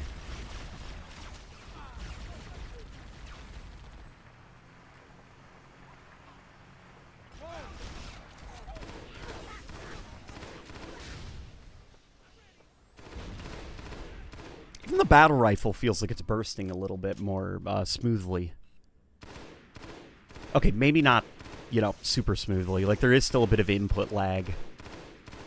And you can see the fire rate is sort of inconsistent, because the Halo 1 engine does not support burst. So it has to handle each shot as its own independent gunshot. So if there's a shit ton of stuff happening in the engine, like a bunch of sound effects going off, a bunch of AI making decisions at any given time, the bursts get kind of staggered out in the priority list of things that the game is going to do. So you'll notice that, like, your fire rate will slow down or speed up.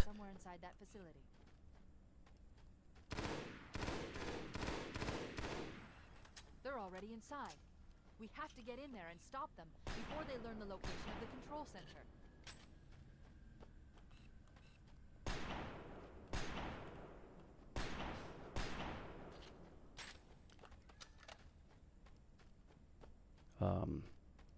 Have you ever given your take on the campaign Evolved Warthog?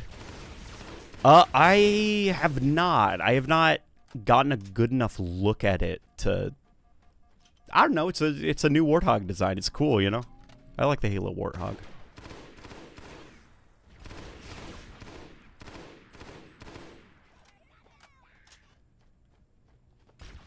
Exaggerated reload animation. Yes, this is like the anti-Halo Infinite sniper rifle, where the Halo Infinite sniper rifle reload is like lifeless and stiff. This one is like, whoa, it's like the Looney Tunes sniper rifle reload, where it's like an inflatable pool noodle.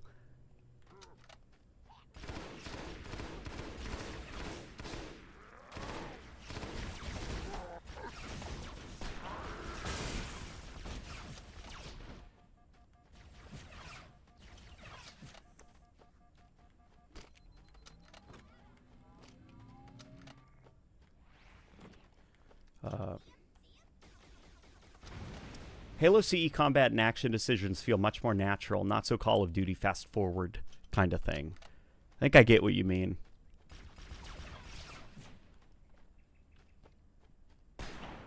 It's like there is a lot more enemies are doing more interesting things.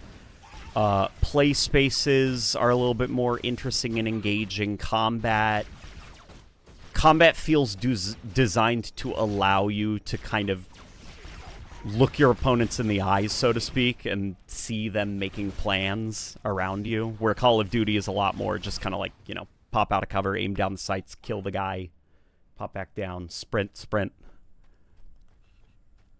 already inside. We have to get in there and stop them before they learn the location of the control center.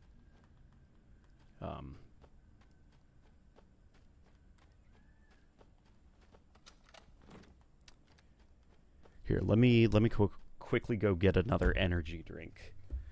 1 second.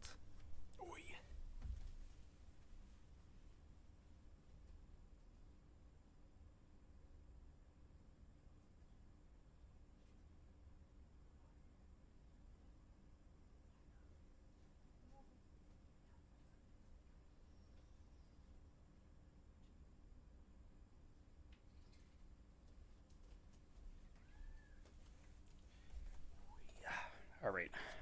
Energy drink. Bro getting energy drinks at 9 p.m. That's my streamer. Caffeine doesn't keep me up the way it does with other people. But on the flip side, the curse is that caffeine will sometimes just not work in the morning. Like, it doesn't matter how much coffee I drink, I'm exhausted. And tired and ready to go back to sleep. And I can feel like my heart rate, ba-boom, ba-boom, ba-boom, ba-boom, but I'm still like, man, I'm ready to sleep.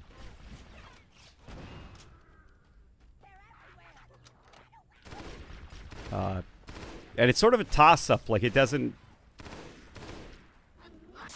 Sleep sucks. Sleep sucks. I hate sleep. Well, I mean, I love sleep, but...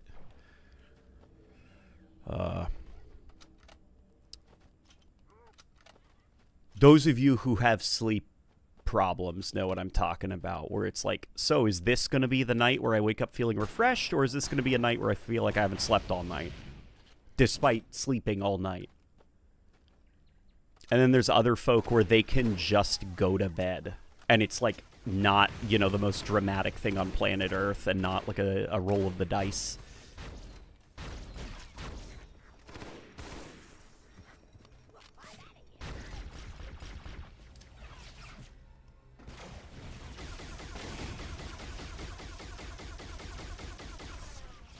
This mod is crazy, guys.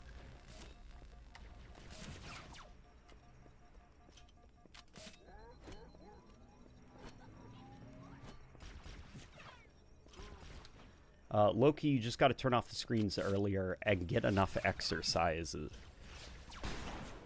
Man, you know what's wild? If I exercise in the evening, I'm less likely to get a good night's sleep. Like, that'll actually keep me up all night, and if I go to bed, then I'll wake up a few hours after falling asleep.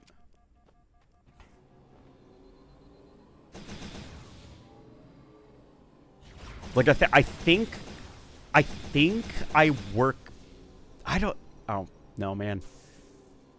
Lately, I've been taking, these like, iron pills, and that's been helping. I forgotten to take them, though, the last few days. But they helped somewhat.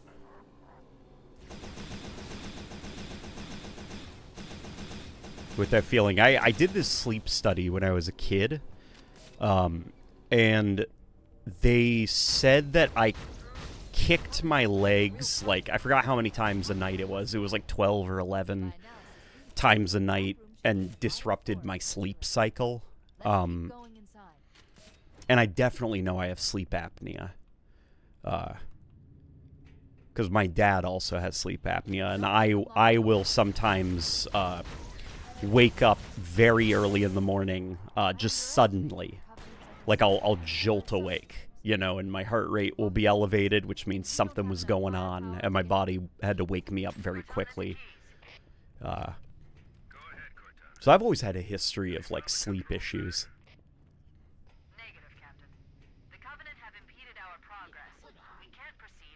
What's your opinion on Sonic Heroes? I personally like it. It's a guilty pleasure. I can't vibe with Sonic Heroes. It's not even that it's bad or anything, you know? When I play it, I have enough fun. But I always just feel like, man, I wish I was playing Sonic Adventure 2 or Sonic Adventure 1 instead, you know?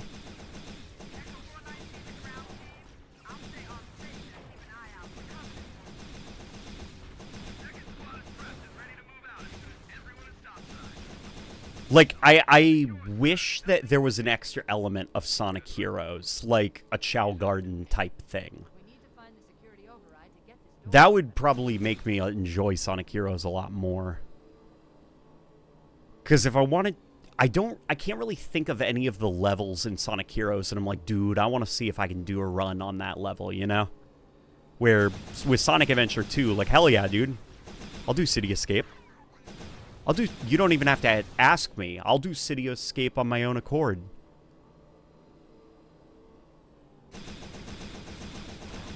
Radical Highway? Hell yeah.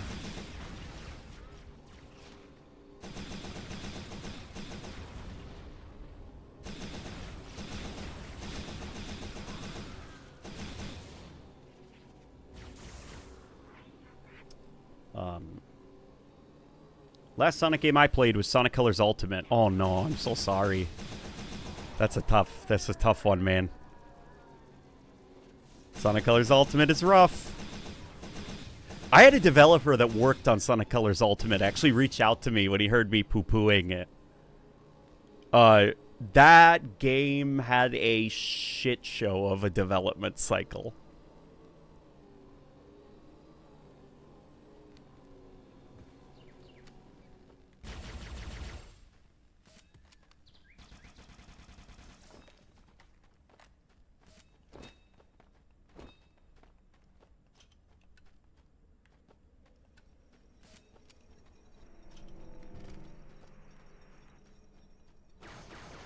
Auto carbine, okay. That is a holy... Hang on, hold the phone. That's a cool reload animation. That's cool. I like that. Cool ass reload.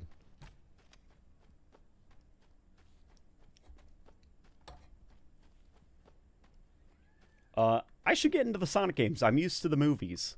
Sonic games are fun. Don't let people say that Sonic games suck. There are a lot of really damn good Sonic games.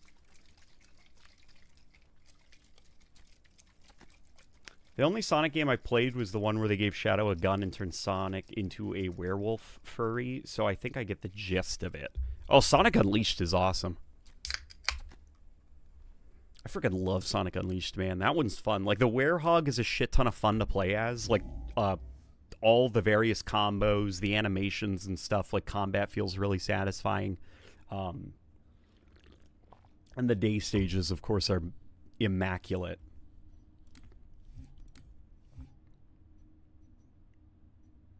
Let's see what else we got. How about recovered footage? Let's check out this one.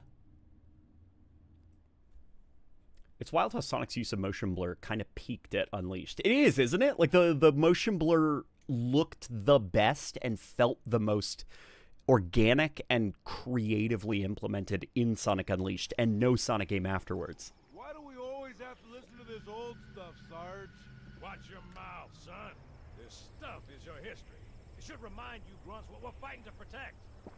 Hey, if the Covenant want to wipe out this particular part of my history, that's fine by me. Yeah, better it than us. You ask them real nice next time you see them, Vicente. I'm sure they'll be happy to oblige. LZ looks clear. I'm bringing us down. Go, go, go! I think Sonic is fun and deserves a lot of appreciation for the humor, while Mario is just Mario. Sonic's a lot of fun. I feel like Sonic, people criticize Sonic because they view Sonic as a Mario type of character, where they're like, shouldn't he be like a cute little plush toy that's like happy and goes on like, has like a wahoo Sonic Golf, you know, like that kind of stuff. And Sonic's a lot closer to like a Okay, let's move! Sonic you should slot more into like a Dragon Ball Z type of thing, you know? Sonic is like a little bit self-serious, but also very silly, and it's very like shonen type, you know? The insides. What's that? Plasma scoring? Yeah, I don't know. Maybe there was an accident, you know, friendly fire or something. Like Shadow with a gun is cool. I'm sorry, I'm gonna say it. Like a Covenant patrol. Badass elite units. All KIA. Real pretty. Oh, he's missing his gun. Friend of yours? Nah, we just met. I think he's already infected.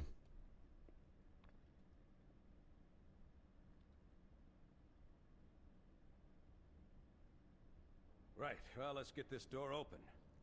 I'll try, sir. Do you think the It looks like Jenkins the section Covenant was should pretty be hard to playable lock down. in Halo CE? Just do it, son. Outside of mods, no. Yes, sir. No, because that would rob the horror. Like, the scary thing about the Jenkins thing is, like, you don't know what got Jenkins. The footage was too distorted. You know?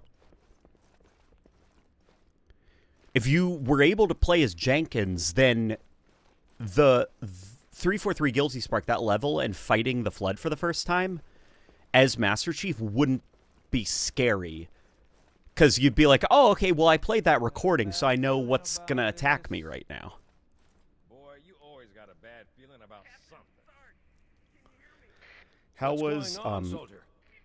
how was Silent Cartographer Evolved standalone compared to SPV3? In my opinion, Noble was a funny gimmick, but I vastly prefer SPV3's arsenal and balancing principles for that level. Yeah, I think so as well. I kind of prefer the way that the weapons were balanced in SPV3. Second squad's position and find out what the hell is going on. But- I don't have time for your lip, soldier. I gave you an order. Sarge, listen.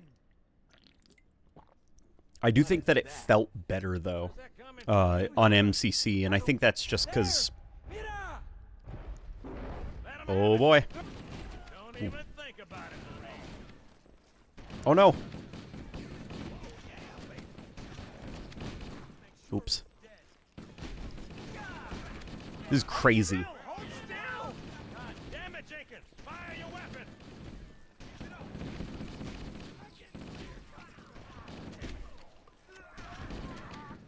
So, guys, place your bets. Do you think in the 5, 6, 7, 8 months since they showed off Campaign Evolved, do you think they've given the assault rifle its HK slap? Or do you think it's still going to be using the Halo Infinite animations?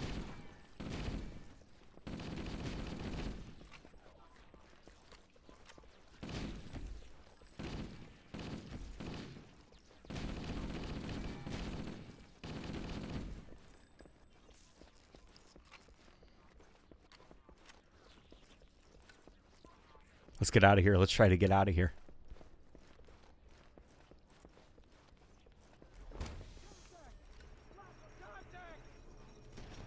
Oh my gosh. Okay. Okay, it's still going. We see what the Escape. Okay, we just got to try to escape. God damn it, Jake. It's fire your weapon. Oh, no. Holy moly.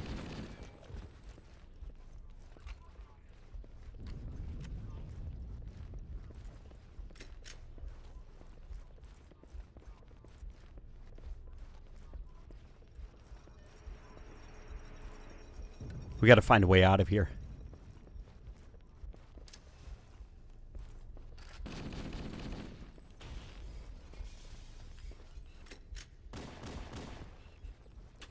No health packs, right?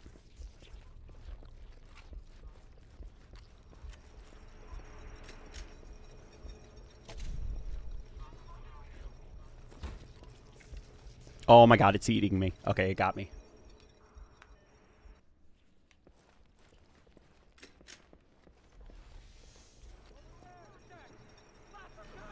You know, this is cool as well. This mod.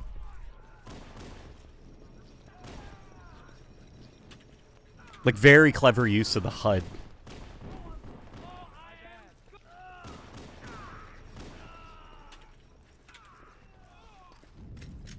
I love Halo.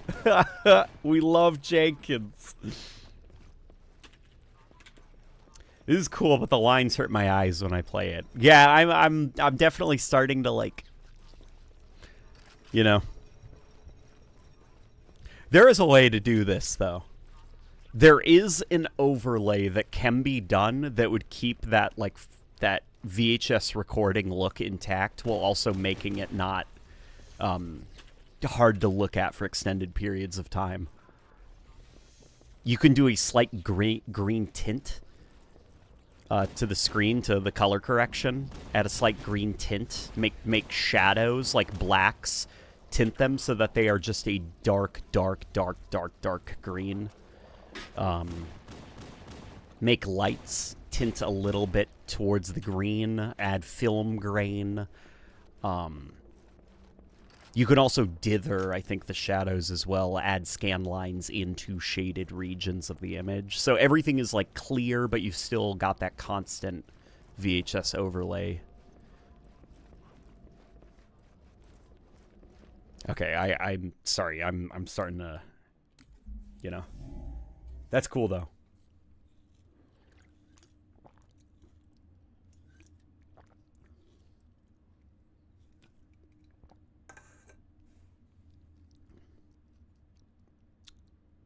Is there a lore reason why the Halo 5 Covenant started building vehicles with Lego bricks, or nah? With Lego bricks? Do they? Huh? Are you talking about Mega Block stuff, or is that like... Is it like a dig?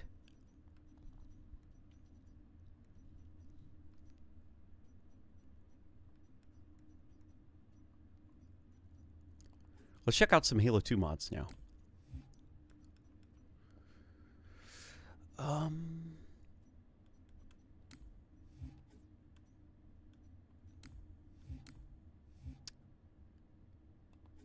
Keys, campaign retribution. Yeah. Is this... I think this is the one that is sort of like Silent Cartographer. I wanted to give this one a try.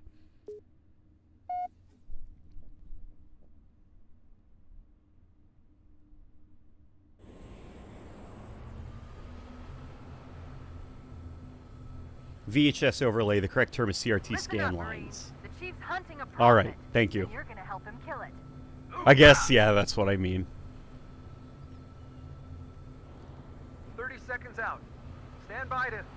Whoa. Let's move down the beach. Aye, aye, ma'am. This is cool.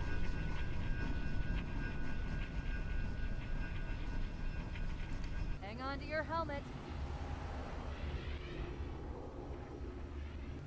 LZ looks clear. I'm bringing us down. I would love to, if the community could find a way to kind of like get over that 30 FPS limit that Halo 2's cutscenes have. Take them out. Like, I feel like the Halo 2 incarnation of the Halo engine has a lot of untapped potential.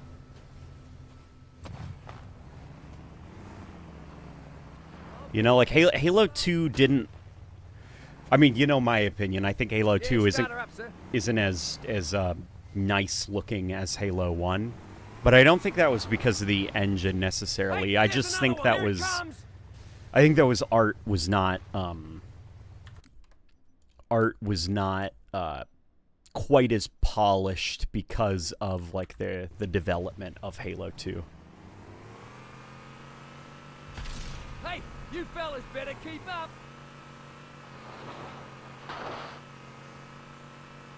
Have you played Resident Evil Requiem yet? I have not played Resident Evil Requiem yet. I did watch a playthrough of it though. It looks cool. It looks fun. We got trouble.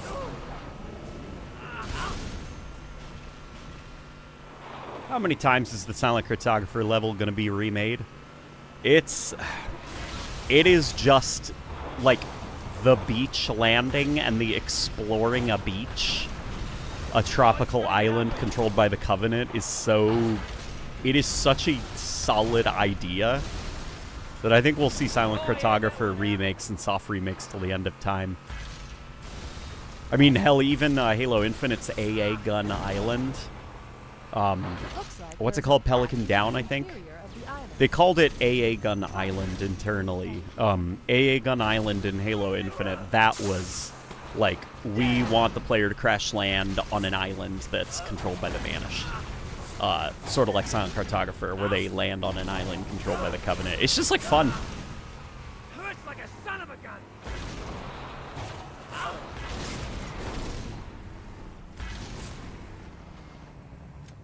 All right, fellas.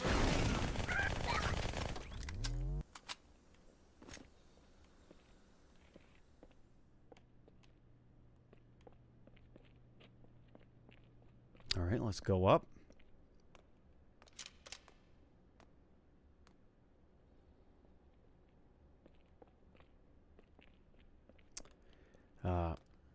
Yeah, Halo 2's art and lighting is so weird because it's abnormally different than CE. Like, imagine if they kept the CE art.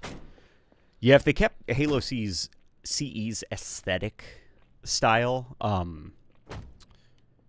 it would have been interesting to see the route Halo could have gone down.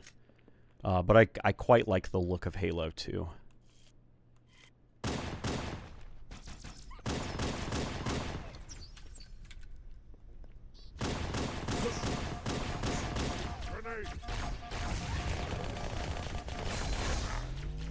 Oh boy.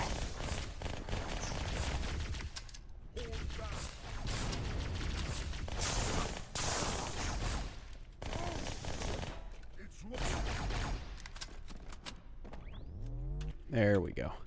Good, good. I think I'm going to take this. Actually, because it's Halo 2, we can just dual wield.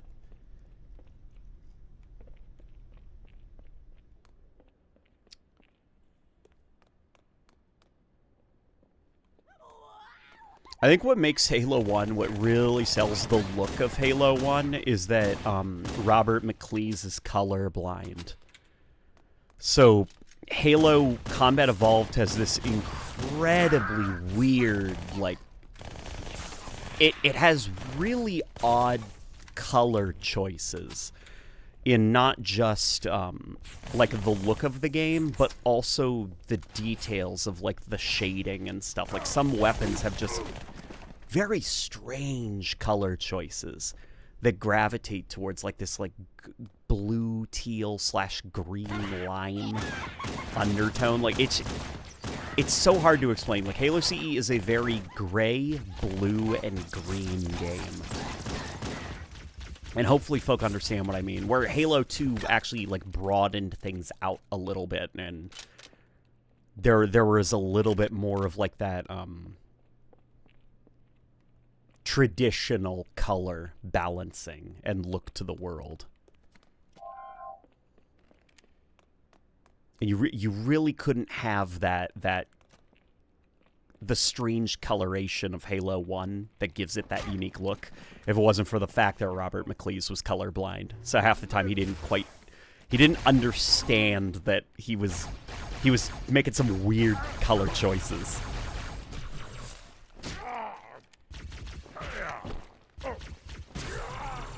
moving. Let's find our way back to the surface. Brown? Yeah, Halo 2... Well, Halo 2, I think, is the more brown game, right? Halo CE definitely has some brown, though. You're right.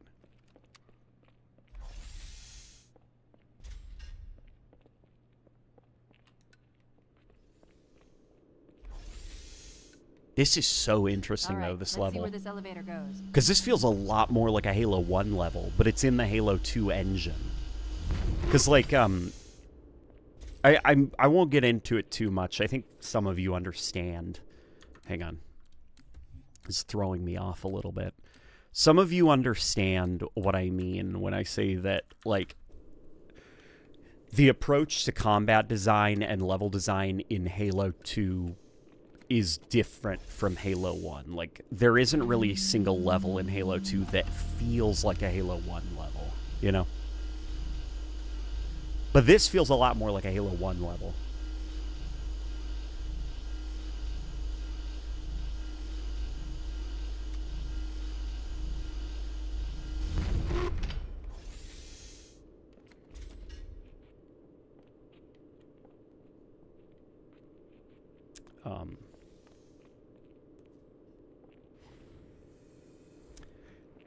What weapon do you prefer, the Covenant Carbine or the Magnum? Depends on the game. Depends on the game. If we're talking like Halo 5, definitely the Magnum over the Carbine. If we're talking Halo 2, then the Carbine. If we're talking Halo 3, Carbine. Halo 4, probably Carbine.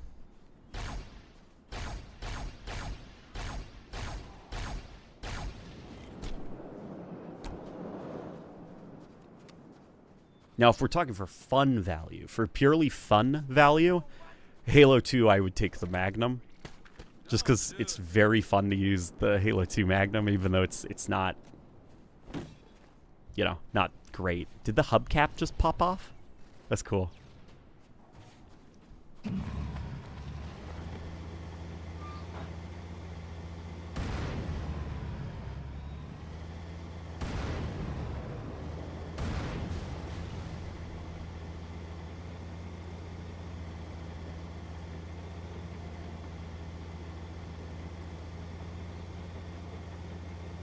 I've been waiting to play that game for months. IGN gave it a 10 out of 10, which is high praise from IGN of all people.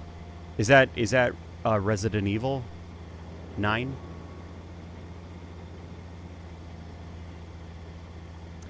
LNG, I started a post on the Xbox Player Voice forum about MCC needing a dedicated team. Could you give it a shout out? Unfortunately, I don't think that's going to do much. I would love to, but I don't think that would... I don't think it would do much, unfortunately.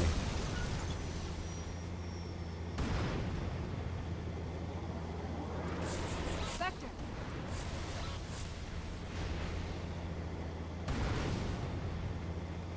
I mean, you know, send it my way and I'll do what I can with it.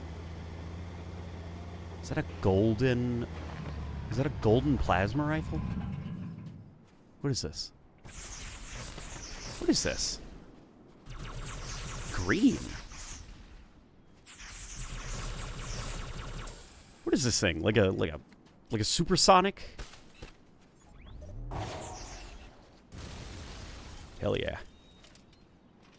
Supersonic plasma rifle? Indeed, the Shredder works much better as a Spiker analog than a Mauler one, and their attempts to defang headshot weapons feel poorly considered. Yeah, it just doesn't flow quite as well as the SPV3 version.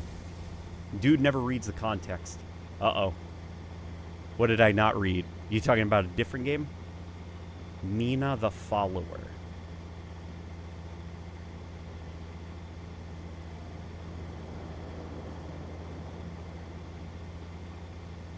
Look at those hunters. Look how cool they are. Look, they're doing their like cool dude walk. Gosh.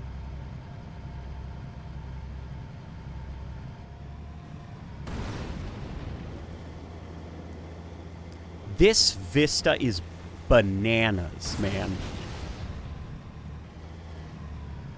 This is crazy looking.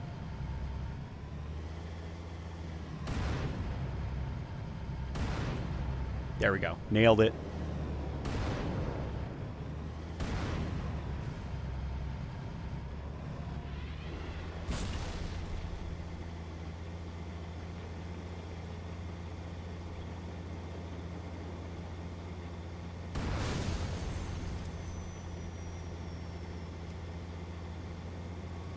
You and your Halo 2 Magnum. I like the Halo 2 Magnum. It's fun. It didn't hurt nobody. In fact, it was still too powerful, and Bungie had to nerf it in a patch for Halo 2. They had already tried to nerf it, but the dual-wielding system just allowed people to re-break the Magnum, so Bungie had to nerf it more. Oh, you picked up a Grunt plasma rifle. It's green. Gotcha.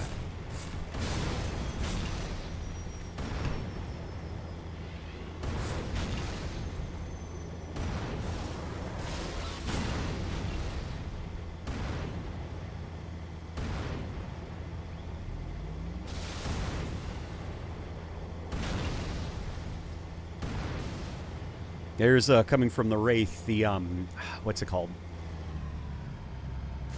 Fluttering Whoosh? Or something? Was it from Sci-Fi Metropolis 1? That stock sound effect that the Wraith mortars make? Which is better, the Sidekick or the Halo 2 Magnum? Oh my god, the Sidekick. Are you... Oh my god. No, that's... The Sidekick is one of the most cracked out pistols in the Halo series. The only reason that it doesn't feel that way is because a lot of Halo Infinite's weapons are so cracked out and powerful. Like, they're all, like, the most powerful incarnation of a weapon. Like, if you were to drop the Sidekick just unchanged in any of the Bungie Halo games, it would be, like, the best weapon in the entire game.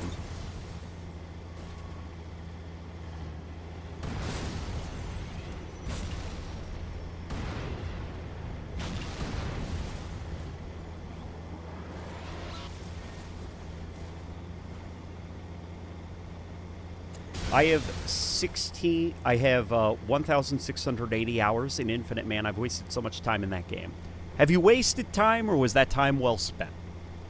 That's the important thing. Because if you enjoyed all those hours, then I think it was time well spent.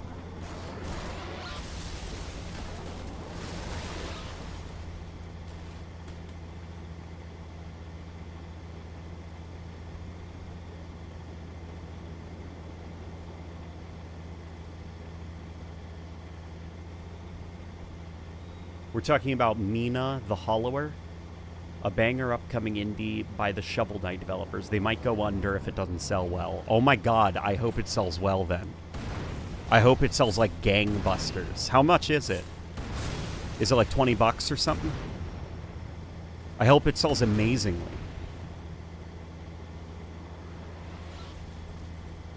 Yeah, the Halo 2 mag didn't hurt no one. That's the problem. Okay, shush. Shh. I've been trying Time to Kill to make a Marine OC that is a Halo 5 tank driver on a show planet, but I'm lacking ideas for world building.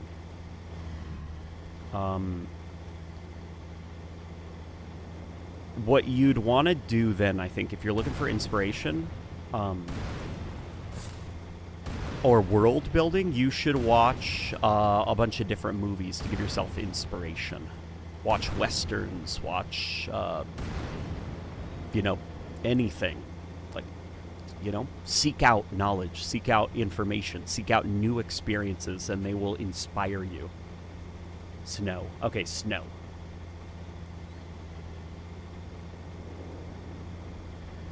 Infinite was so lit back in 2022. Infinite is still lit, man. In fact, I think Infinite is currently the most lit that it has ever been.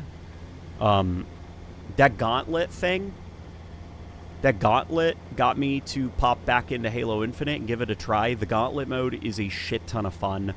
But then I also played around in the multiplayer, and the sandbox for Halo Infinite's in a pretty good spot. Like, Halo Infinite's just fun. It's fun to play. The weapons are fun. The carbine is fun to use. The Avenger SMG feels like a good social starter weapon. I don't know, Infinite is just like fun to hop into. And it also helps that there's so many different ways to play the game. My favorite big team experience is squad battle, and folk are still playing squad battle, so I can find matches relatively easy, and it's just it's fun.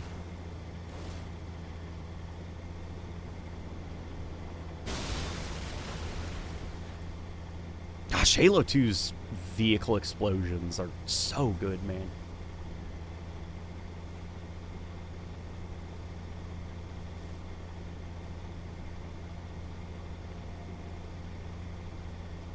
I earned 50,000 XP from one match of Gauntlet today. It's insane. I wish Infinite Big Team Battle wasn't a sweat fest. I think Infinite's Big Team Battle has too many players, I think, is the problem. I think the 8 versus 8 the amount of players that are usually grouped up and running around together is like just right. Because in Halo, in BTB with 12 versus 12, I feel like there's usually too many players at any given objective or covering lanes and stuff. So it's really, really easy to get swarmed.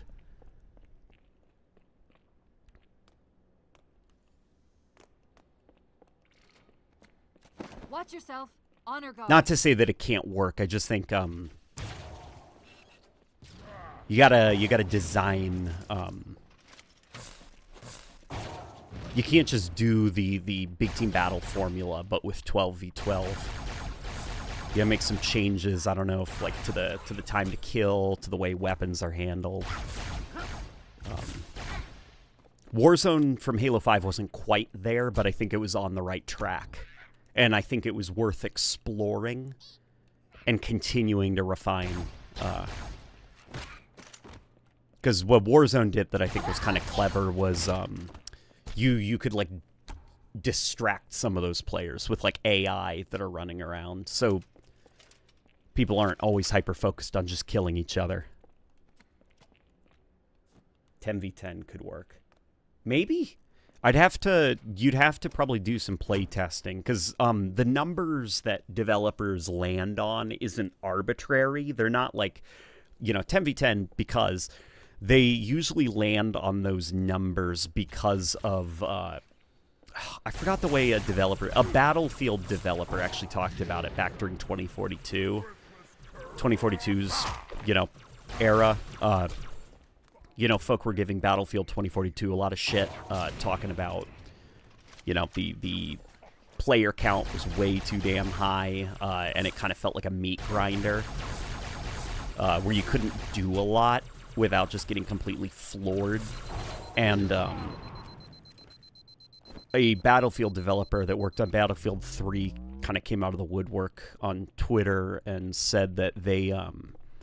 it was something about the 64 player count exactly. It led to, like, congested areas would have, like, more players, but outskirts and stuff, they tried, like, a whole bunch of different player counts, and something like 64 players meant that outside of the really congested, battle-heavy areas, you would always have, at maximum, at least 2 people.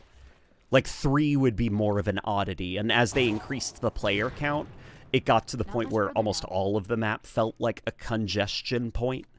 So 64 was, like, just enough players so that there was action, but, a little player count, which allowed for allowed for a little bit of moving about, kind of sneaking around and stuff without getting jumped on by a bunch of guys. And if you ran into another player, you could have a chance, if you were startled by the appearance of another player while you're skulking around on the outskirts of the map, the chances of it being only one player or a player with his buddy, like your chances of turning around that surprise and killing them was a lot higher.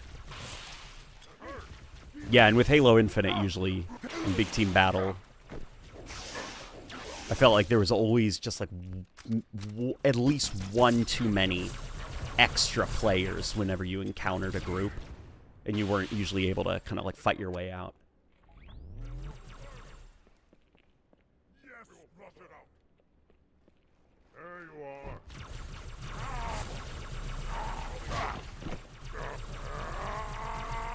Did you guys know Halo Infinite's big team battle was made in 5 months?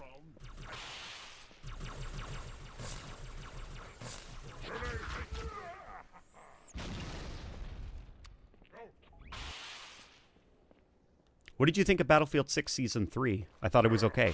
Yeah, I hopped over to... I saw that Battlefield 6 got updated for Season 3.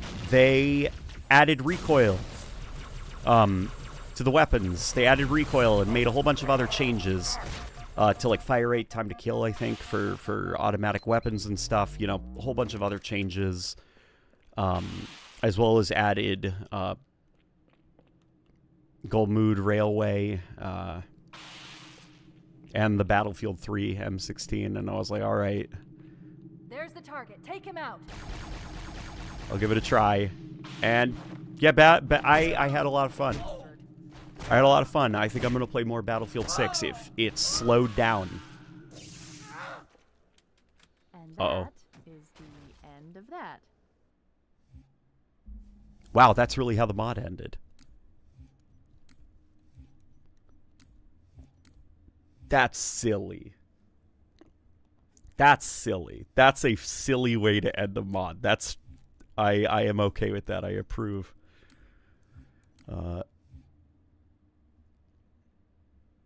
Let's try Second Strike.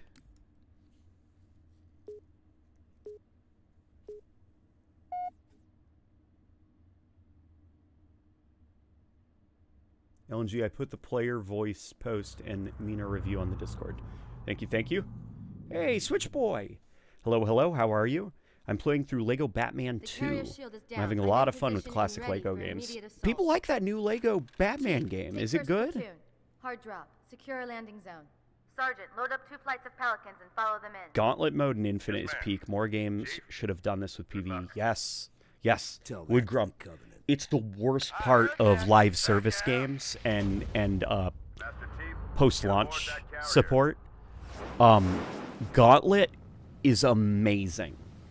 And the next Halo project, Gauntlet should be a core part of that PvE gameplay experience, like alongside the PvP stuff.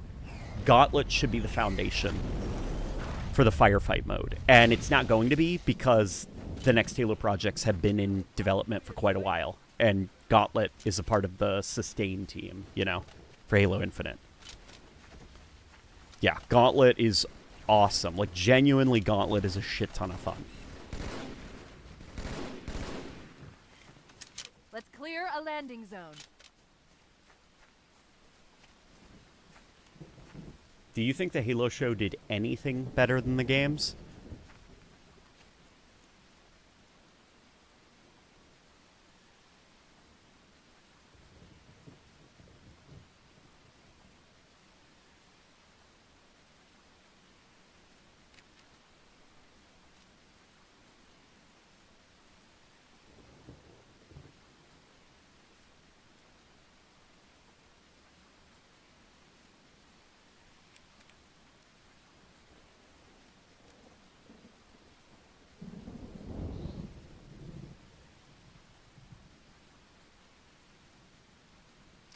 No. You could make cool PvE stuff really fast in Forge, but they never really did much with it. Yeah, the PvE stuff, Infinite, I feel like it was only scratching the surface of some of the stuff they could have added to the matchmaking. Like, there's some really cool PvE experiences that folk have made in the community browser. Like, those raid maps that people make are a lot of fun. Not raid like Destiny raid, but, where it's just like a really damn hard, like, you have to assault a banished base, and it's like 12-player lobby, you know? Or 24-player lobby, and it's just so fucking vicious.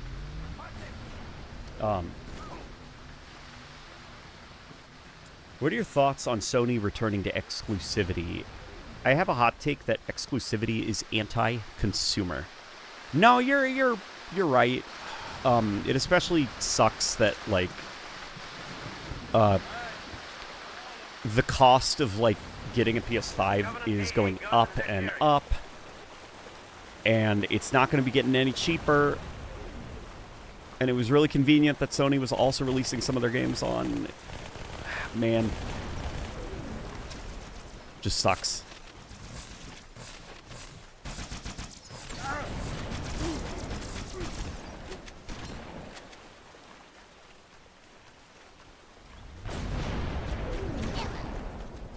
What the heck is the Zelda 40th Shiggy Miyamoto? What? What are you talking about? Was a Zelda thing announced? One more for my friend. Battlefield 6 is adding naval. I remember BF4's naval map. It had that Arleigh Burke class destroyer wedged into a sea windmill if you dislodged it. Oh my god. That was cool. Yeah. That's the, what was it called? Paracel Storm or something like that? That map was great. Artillery disabled, Sergeant. Landing zone secure for the God, moment. Battlefield 4 I still think is Yes, ma'am. probably my favorite. Oh, I'll pretend that was an accident. that was a mistake. It's still probably my favorite of the Battlefield games in terms of, like, player flow, sandbox. I don't think it's as tightly designed, like, the classes as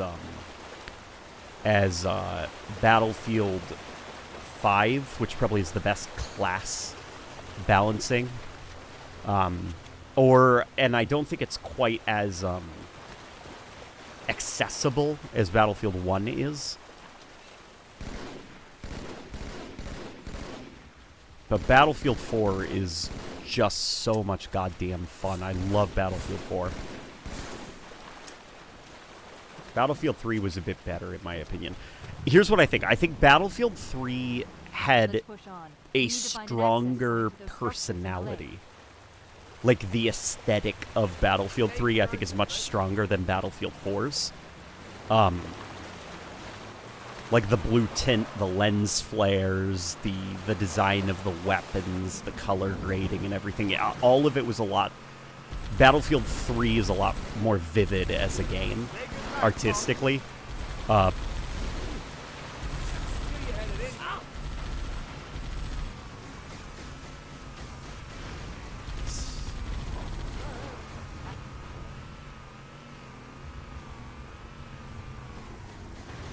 Would you do an Arma stream someday? Maybe if I felt like it, if I had that itch to kind of learn Arma and play it. I've heard through the grapevine that id Software have something big planned for Quake Champions for the franchise's 30th new champion. Mayhaps? Oh my god. Maybe a big reboot of Quake Champions, like in a new iteration of the engine, or perhaps using Quake Champions as a vehicle to announce a Quake reboot would be super sick.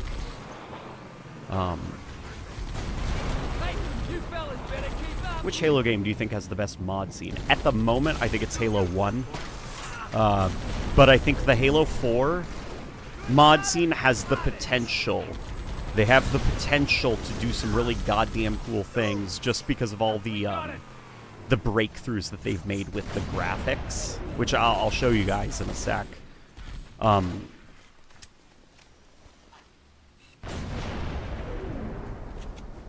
fact, you know what? We could probably hop on over to that right now if you guys want to check it out quickly.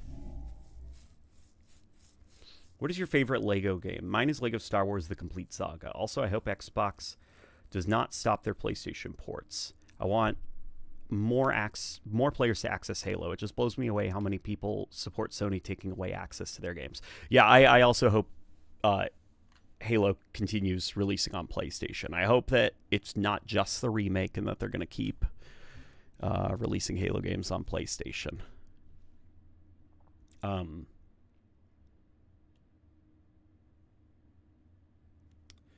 One thing the Halo TV show did do better than the games appeal to casual, non-nerdy / fanboy crowds is appeal to casual / non-nerdy crowds. Well, I think Halo did that as well, the original trilogy. Because keep in mind, nobody had played Halo because Halo didn't exist yet. But I know what you mean. Like, I do think though, like, the story of Halo 2, it's hard because, like, they're completely different mediums, you know?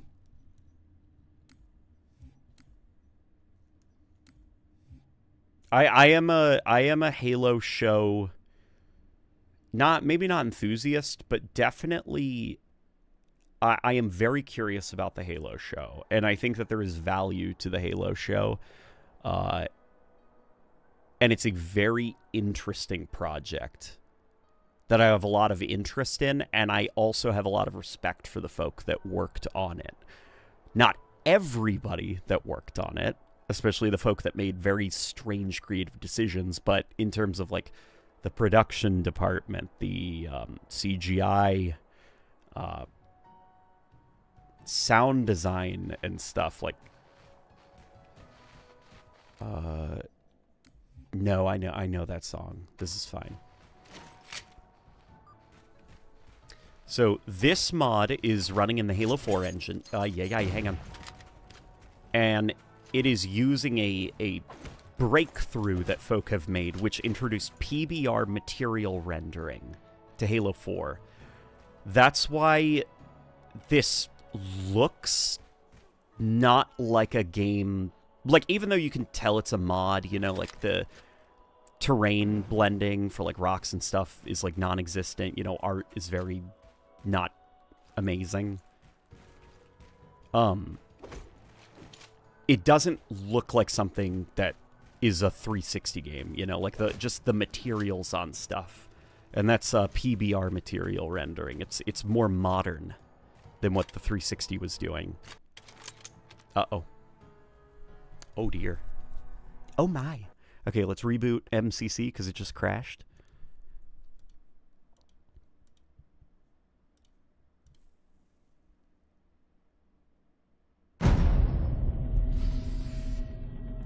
My favorite Lego game, I would say, Switch Boy, is the old Lego Star Wars games.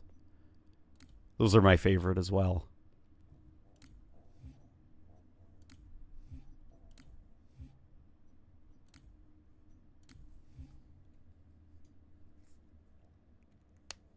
One thing I did like about the Halo TV show, at least, was the first season was the action scenes. Yeah, some of the action was cool-ish in season 1. Something I do actually think was genuinely kind of neat was the CGI work in the first season. Like, I know folk are like, what are you talking about? The CGI was terrible. Like, maybe I'm not seeing things that folks see, or maybe they're not seeing things that I see, but I thought the CGI in the first season was sort of incredible at points. Like, I thought the blending of the prop with a CGI face was, like, flawless. Like, the Prophets looked amazing in season 1. And the fight Chief had with the elites, I thought, like, obviously, you know, the choreography, like, it's kind of goofy that the elites are just, like, standing there and they're not a little bit more mobile. But they looked like they were there in the scene with him, you know, which was cool.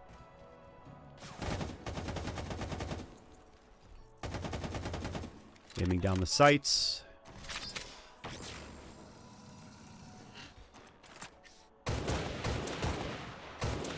Man, this engine is getting stressed out.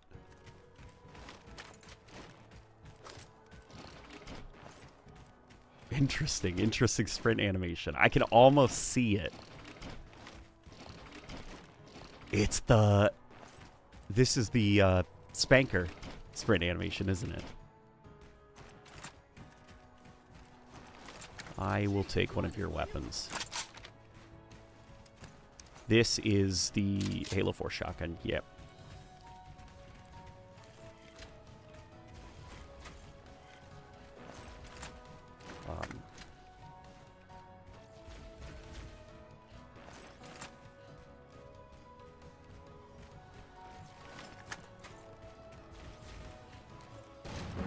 The blue hue in Battlefield 3, yeah. Yeah, the blue hue in Battlefield 3 was really cool looking. Here, actually, that's a Halo Infinite Jackal. Like, look at this. This is the Halo 4 engine, but look at the actual quality of the Jackal. It looks almost one-to-one. And that's thanks to PBR materials. You know, it's not like when they port models into, like, Halo 3 or something that, you know, an engine that does not have PBR.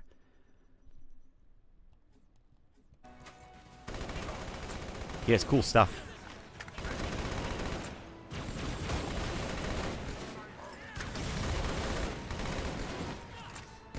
Ooh, that's a brute over there, isn't that? Hang on, I want to... Whoa! I'll take a good look at him. It's an infinite brute, I think. I want to get a good look at some of these creatures.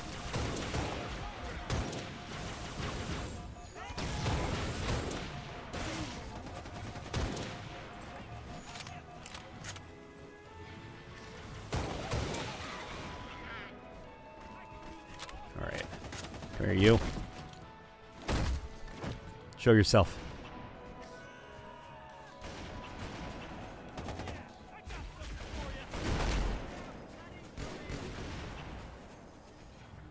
Yeah, that's cool.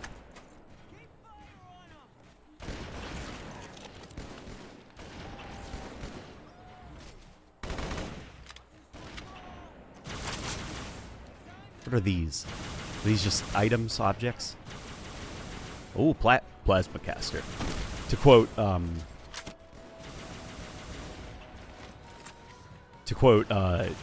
Agent Spartan Locke. Okay, what's the reload animation? Okay.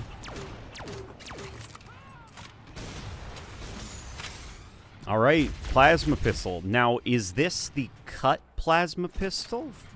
Or is this... Okay, is this cut plasma pistol, Halo Infinite plasma pistol, or... I forgot what they tweaked about it for Halo Infinite versus Halo 5. Okay, still Halo 4 sound effects and stuff, but...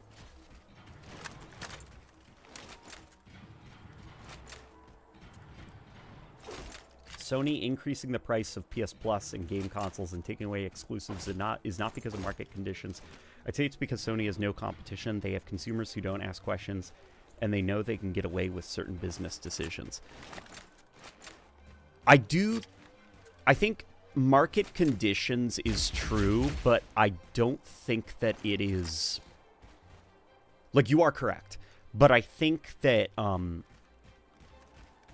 it's part of a larger issue that even if, you know, current global events were not going on, Sony would still have this problem on the horizon. Which is, like, the console market is in a bit of a problem right now. Like, there's a crisis that's happening, and it's not something that's going to be... Like, consoles are in a transformation phase right now. The next Xbox, whenever it releases, will not be like a typical Xbox. You know, it's more or less just going to be a PC that launches Windows. Look at that. Look at the little lizard guy. That's a little lizard guy. That's cool. Nintendo never really was competing with Sony, and... Microsoft to begin with, so Nintendo's fine. They'll figure things out on their own.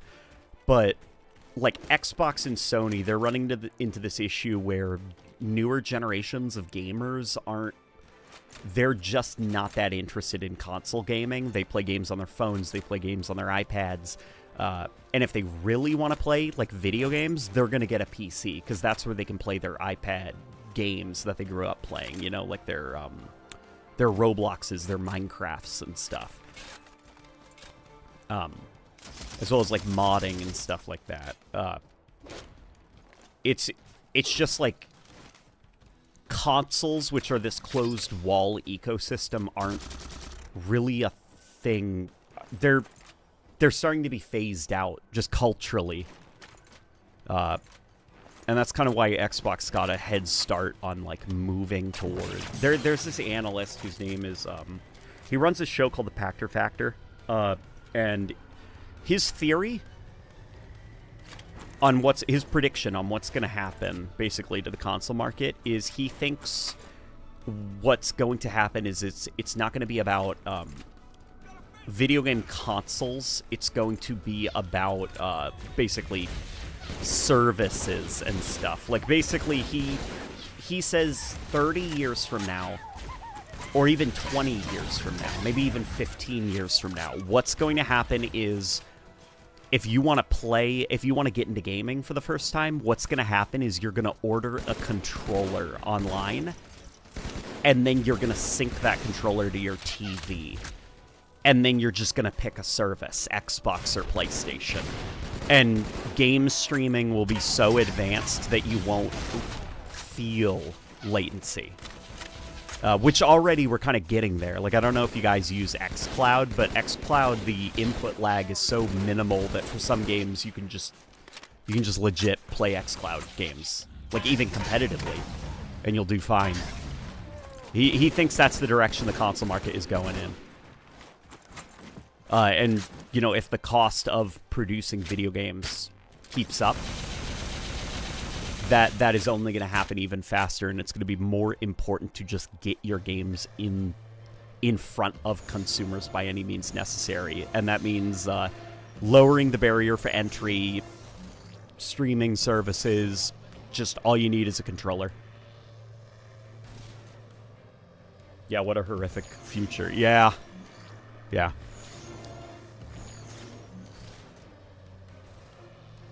The textures on the Forerunner environment suck. I mean, yeah, but also, it's alright.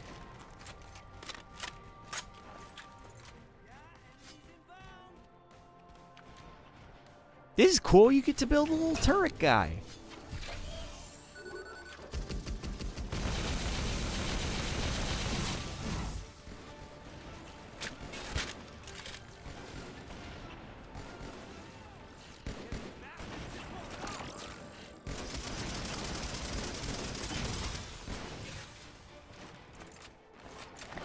You will live in the pod. You will consume bugs.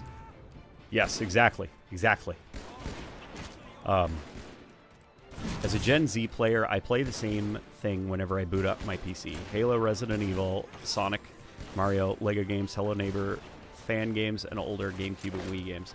The only modern game franchise I'm willing to keep up with is Resident Evil. I was thinking of buying Marathon, but I decided to keep my money for any upcoming DLC for Resident Evil or playing Pragmata. Otherwise, I've lost interest in current-gen games. I still in my heart believe the 360 and PS3 and Wii are current-gen. Yeah, I know. Like, I know.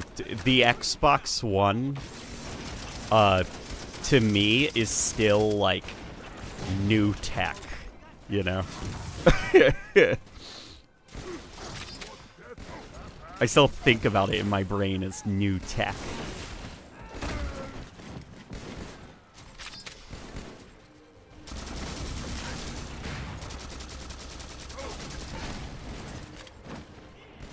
But yeah, there's a lot of folk like you. Like,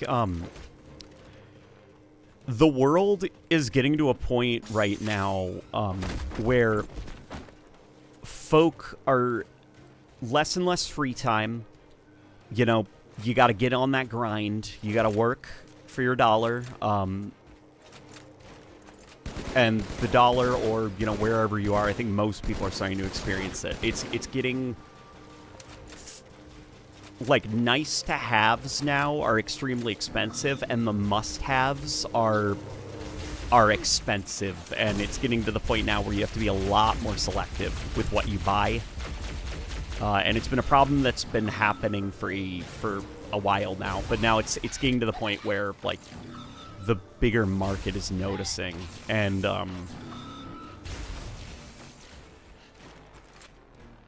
yeah, folk just they can't buy every new video game that comes out and play it, and also work for a living. You have to be a little bit more selective about what you play.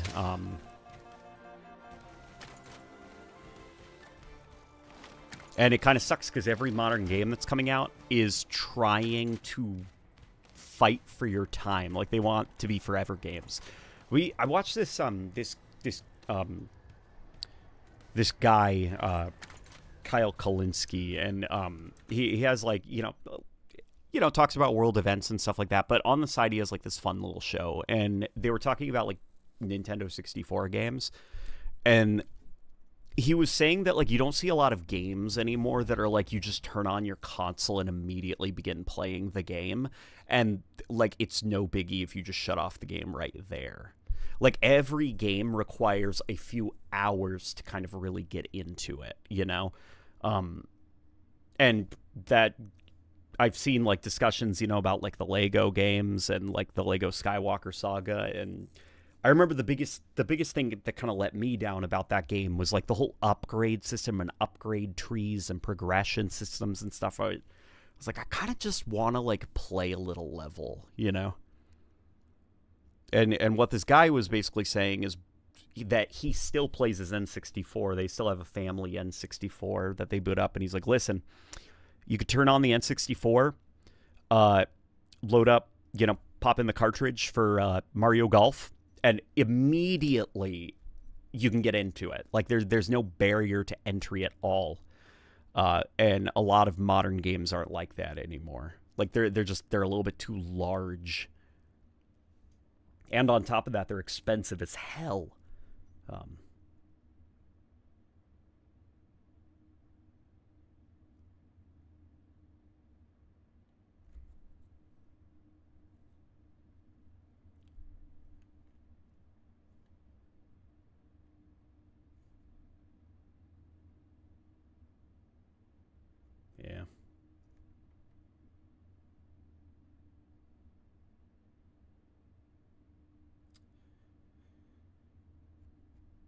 Halo 1 N64 creepypasta. Is that oh, it's pooping pills.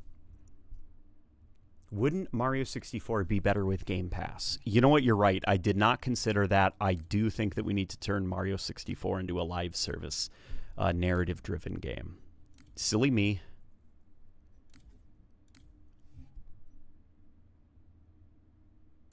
I want to try this quickly. Actually, no.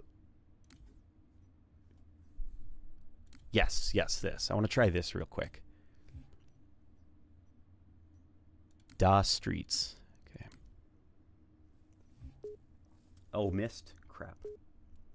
A reboot that brings Quick Champions out of the Saber 3D, imitating id Tech Quagmire and into id Tech proper would be a dream, though I hear a new champion is more likely. Maybe. It would require, I think, Quake fans being okay with a jump to a new engine, which means new tech, Missed. I kind of wish there was a space for more gimmicky consoles and games. The way we're heading now, we'll never see something like the DS again. Oh my god, if Rebecca was awake, she'd be in complete agreement. Yeah, the DS was awesome. Dude, the DS was awesome. Yeah, just like fun little gimmicky. And, it sucks because like those gimmicky consoles, they also made a lot of really creative, a lot of really fun creative games that could only exist due to the gimmicks that you don't really see anymore. I have 500 plus hours on the MCC 50 on Resident Evil Requiem and a lot of Sonic Unleashed. Also, I miss when games were just simple and they did not have big open worlds, so many tasks, complicated skill trees, which is why I uninstalled Destiny 2. I just gave up knowing how to become exotic. Like how to get an exotic. Yeah.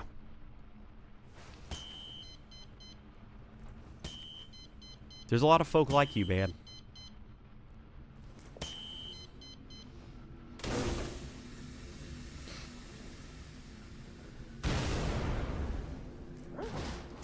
I miss the Kinect.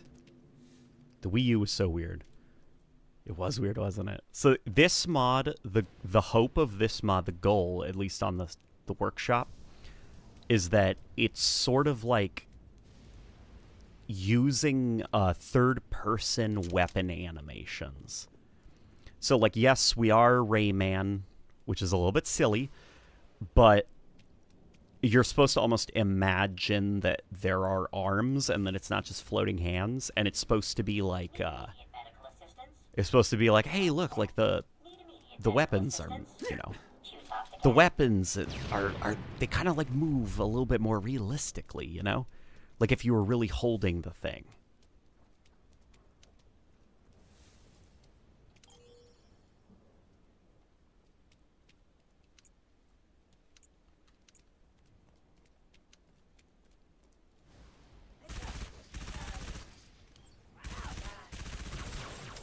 We will tear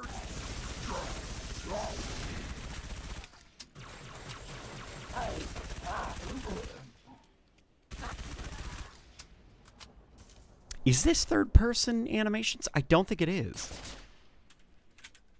No, it is. It is.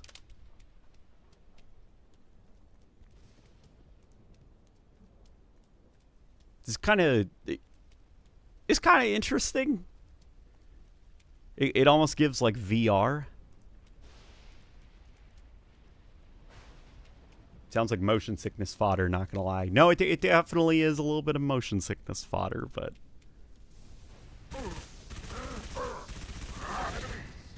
But look, when you sit still like this, there's a little bit more to it.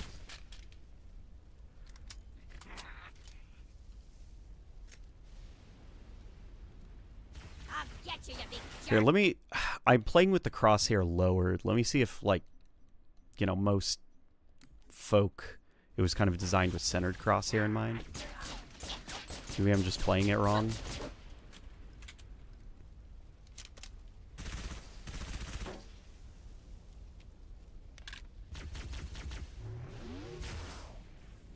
This feels like VR.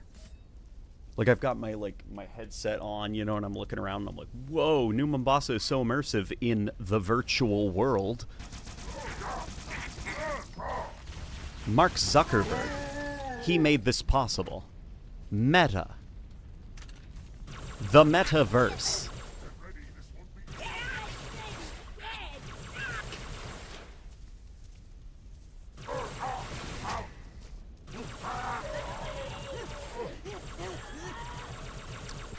Okay, I'm starting to get motion sick. All right.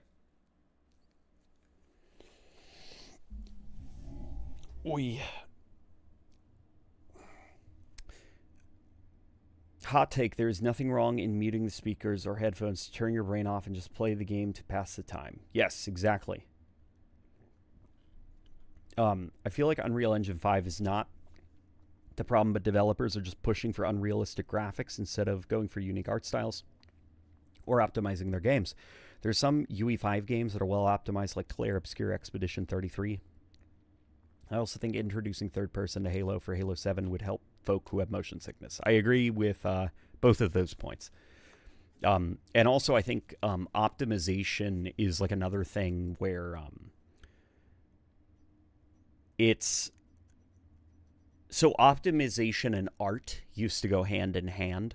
The idea was you'd cull back the graphical settings and replace it with art that distracted from the graphical or masked them, you know, and folk would not notice those things. And I think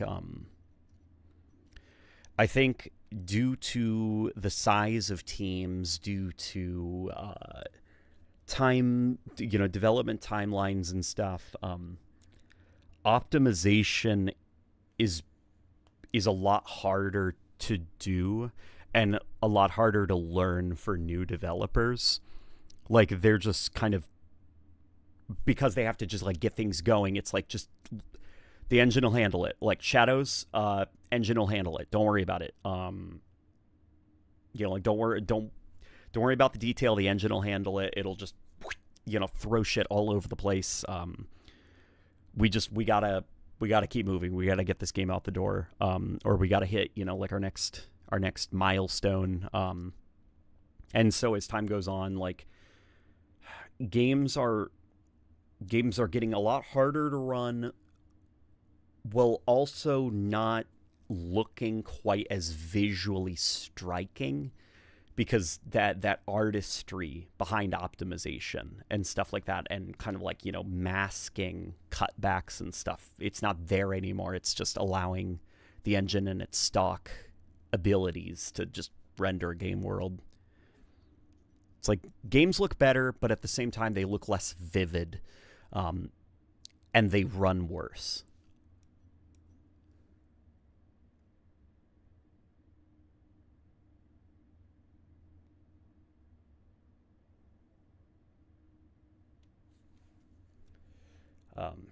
Given the touchscreen tablet slotted into a controller configuration that's becoming the norm for portable PCs, they'd be perfect for DS and Wii U type games. I agree with you, Andrew. Sonic Lost World, which was a game designed for the Wii U, it feels at home on a Steam Deck. It's very comfortable, very fun to play on the Steam Deck, where I thought that it was like a hot pile of trash on just the PC.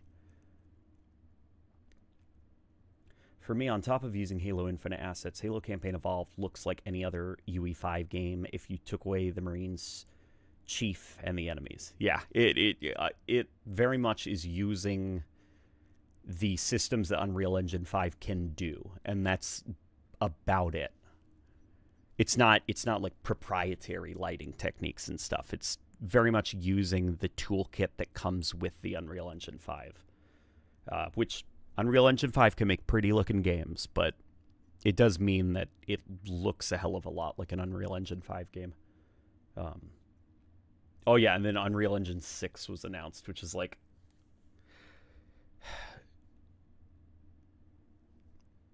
yeah. I still feel like UE5 has not hit the ceiling of its potential, And we're already moving on to UE6.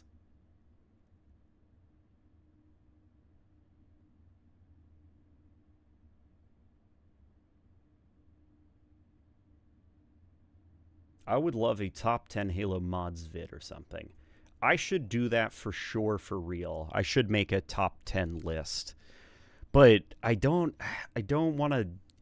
I'd have to come up with a creative way to do it, because I don't want to do and the number one best mod that is better than all the other mods that are on this list, and if your mod is not on the list, that means you didn't even make the cut. Like, I don't want to be shooting down anybody, because I think if you made something, you modified the game, and you were able to get it up on the Steam Workshop, your journey has started, and you've already taken a step further than most people.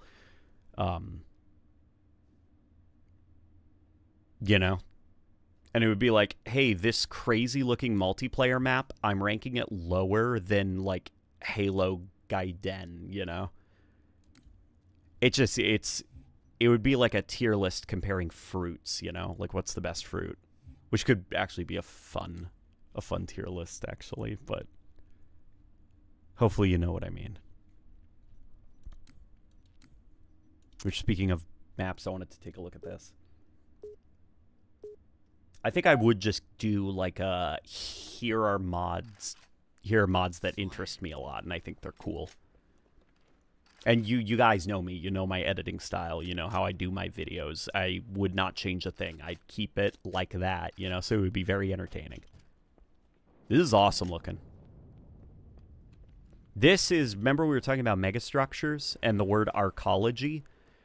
This is the word, this is the map that, like, I know Destiny 2 has the arcology, or had. Thanks, Content Vault. this is the map that made me finally be like, okay, you know what? What the fuck is an arcology? And then I was like, oh, arcologies are super cool. This was a map designed when Halo... I think the way Neo described it on Twitter was, it is a love letter to the era when Halo, UNSC, Forerunner stuff, all of it was designed with like that arcology aesthetic in mind. So you'll see it feels like, you know, the kind of like pre Halo 4 era, maybe? Because Halo 4 was when Halo got out of the arcology mindset for its structural design, and, you know, Halo hasn't really looked back since. And it's probably because, like, arcology was, like, easy to do on older consoles.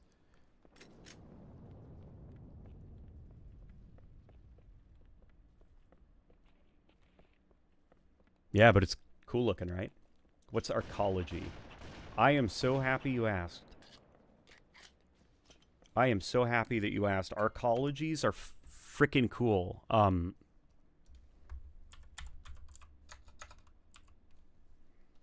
What is going on? Okay. Arcologies are like a theoretical structure, a type of megastructure, and the idea is that you're kind of like blending nature with structure while also having like a bit of brutalism. And usually they're very vertically focused, so they kind of go up and up and up and up. So like here's an example of like a theoretical arcology style building, which is like here it is from the ground level, from the street level, and that would be the top of it. So this is what it would look like from miles. The idea is this thing would be miles tall. And to give you a sense of just how goddamn large this is, look, those things dangling off, those things would support their own kind of like hubs and what have you, marketplaces and stuff. Like those are like windows and stuff. Like look, there's probably like a restaurant right there. Right there is a restaurant and maybe some outdoor seating at the tip of that thing. Look at that. Look, see, right, that tiny little dot might be an office. Might be maybe a hospital, maybe an apartment of some kind. You know, you'd probably take an elevator to kind of go up the structure. Look, see, there's like that. That is cool, right? Don't tell me that's not cool.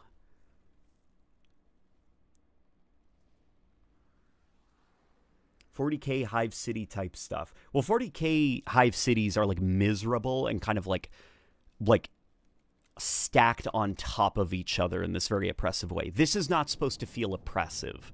An arcology should not feel oppressive. It shouldn't feel miserable, you know?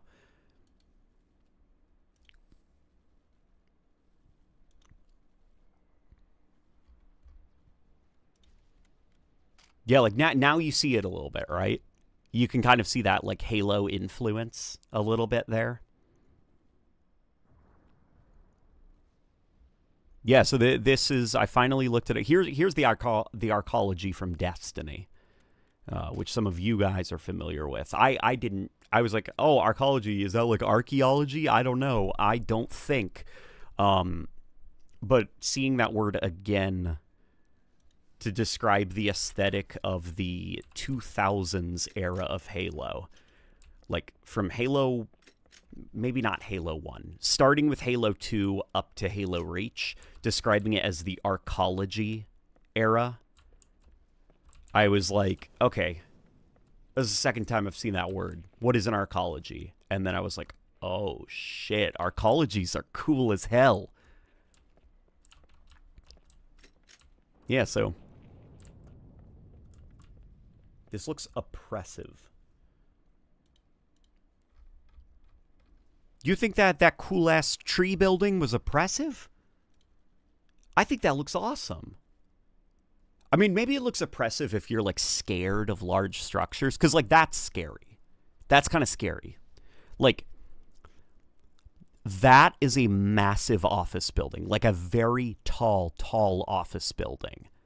So think of how large this thing must be. Like, I can understand, you know, if you're, like, scared of large things, but I don't know. I think it's cool. Like, I want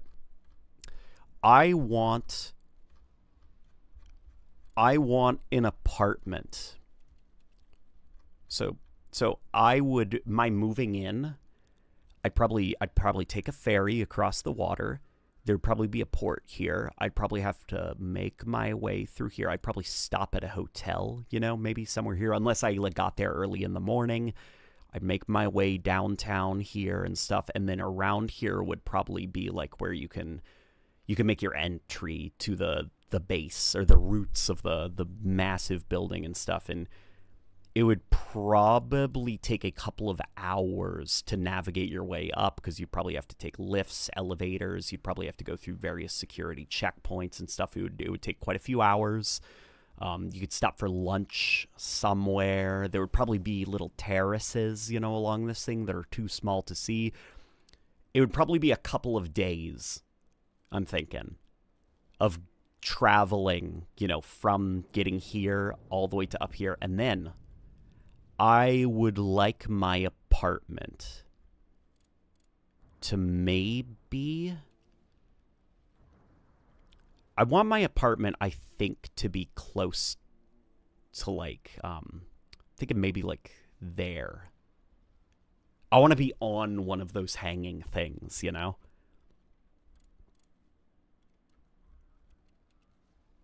Or, you know what? Maybe I want to be on this circle thing here. I want to be, like, on the edge of it, like, around here, maybe. I want to be on that circle thing, you know? There's probably, like, a food place, like a supermarket, like down there or something, or probably even closer. In order to get to work, which would be like up here, I'd have to take like an elevator. Like, I love that shit. That shit's cool, man.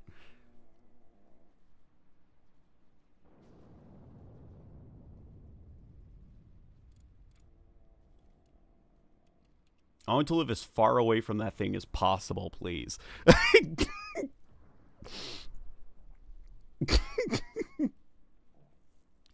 Well, I won't argue with you. If you are intimidated by this thing, I completely get it. And in your defense, if this thing were to topple over, millions of people, I think, would die. Like, I think genuinely millions of people would die. There would be... I don't know, maybe there would be evacuation. Is that like a mansion up there? What is that? I don't know, just like this is so beautiful. It sparks the imagination in a way that took me. It's like, you know the meme from Parks and Rec, like this is beautiful. I've stared at it for like 16 hours or whatever he said. That's like me when I was looking up the term arcology. I looked at this and I was just like, this image is what made me get it. I was like, oh, those are streetlights. Oh, those are like those are skyscrapers. This thing's gigantic. Like, you probably couldn't go outside up at the top, right? Because of the atmosphere.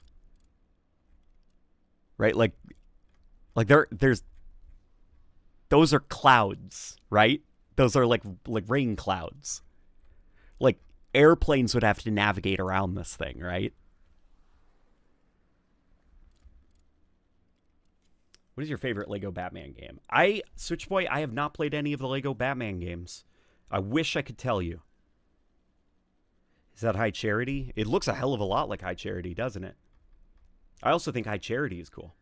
You know, UE6 will be utterly infested with AI garbage. That aside, I wish AAA games would embrace early access for live public feedback. Yeah. Yeah. I think AAA games, they are basically early access in name only. Just do it. Just say you're releasing early access.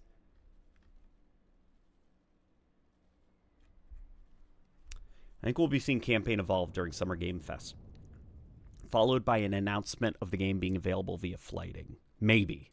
Probably. I'd imagine that would be safe, right? It looks more like Cloud City from Star Wars. It does look a lot like Cloud City, doesn't it? Dude, I want to climb that shit. Well, this is like a mountain. That's how tall this thing is. Like, I don't know. I don't think the photographs of this, I say photographs, like the way it was photoed is awesome because this artist, that made this, like the reason it's so far away and it looks zoomed in is because they're trying to convey just how goddamn large this is by taking screenshots of the render in a way that look physically possible. Like, no floaty, magical camera stuff, Like, this looks like somebody taking a photo from across the water. That looks like somebody who is like... Hi, baby. I love you. The beautiful wife has woken up. She's taking a nap. And it is also my time to get off as well, guys. Because we're going to play some fun games tonight with friends. So guys, thank you everybody for joining. This was a very fun stream. It's good to be back. It's good to be back, guys. I will be seeing you guys on the next one. And yeah, take care of yourselves. All right, see you later, everybody. Good night. Good night, ODST guy. Good night, Tech Pawn. Good night, Switch Boy, a total dork. ODST. Wood Grump.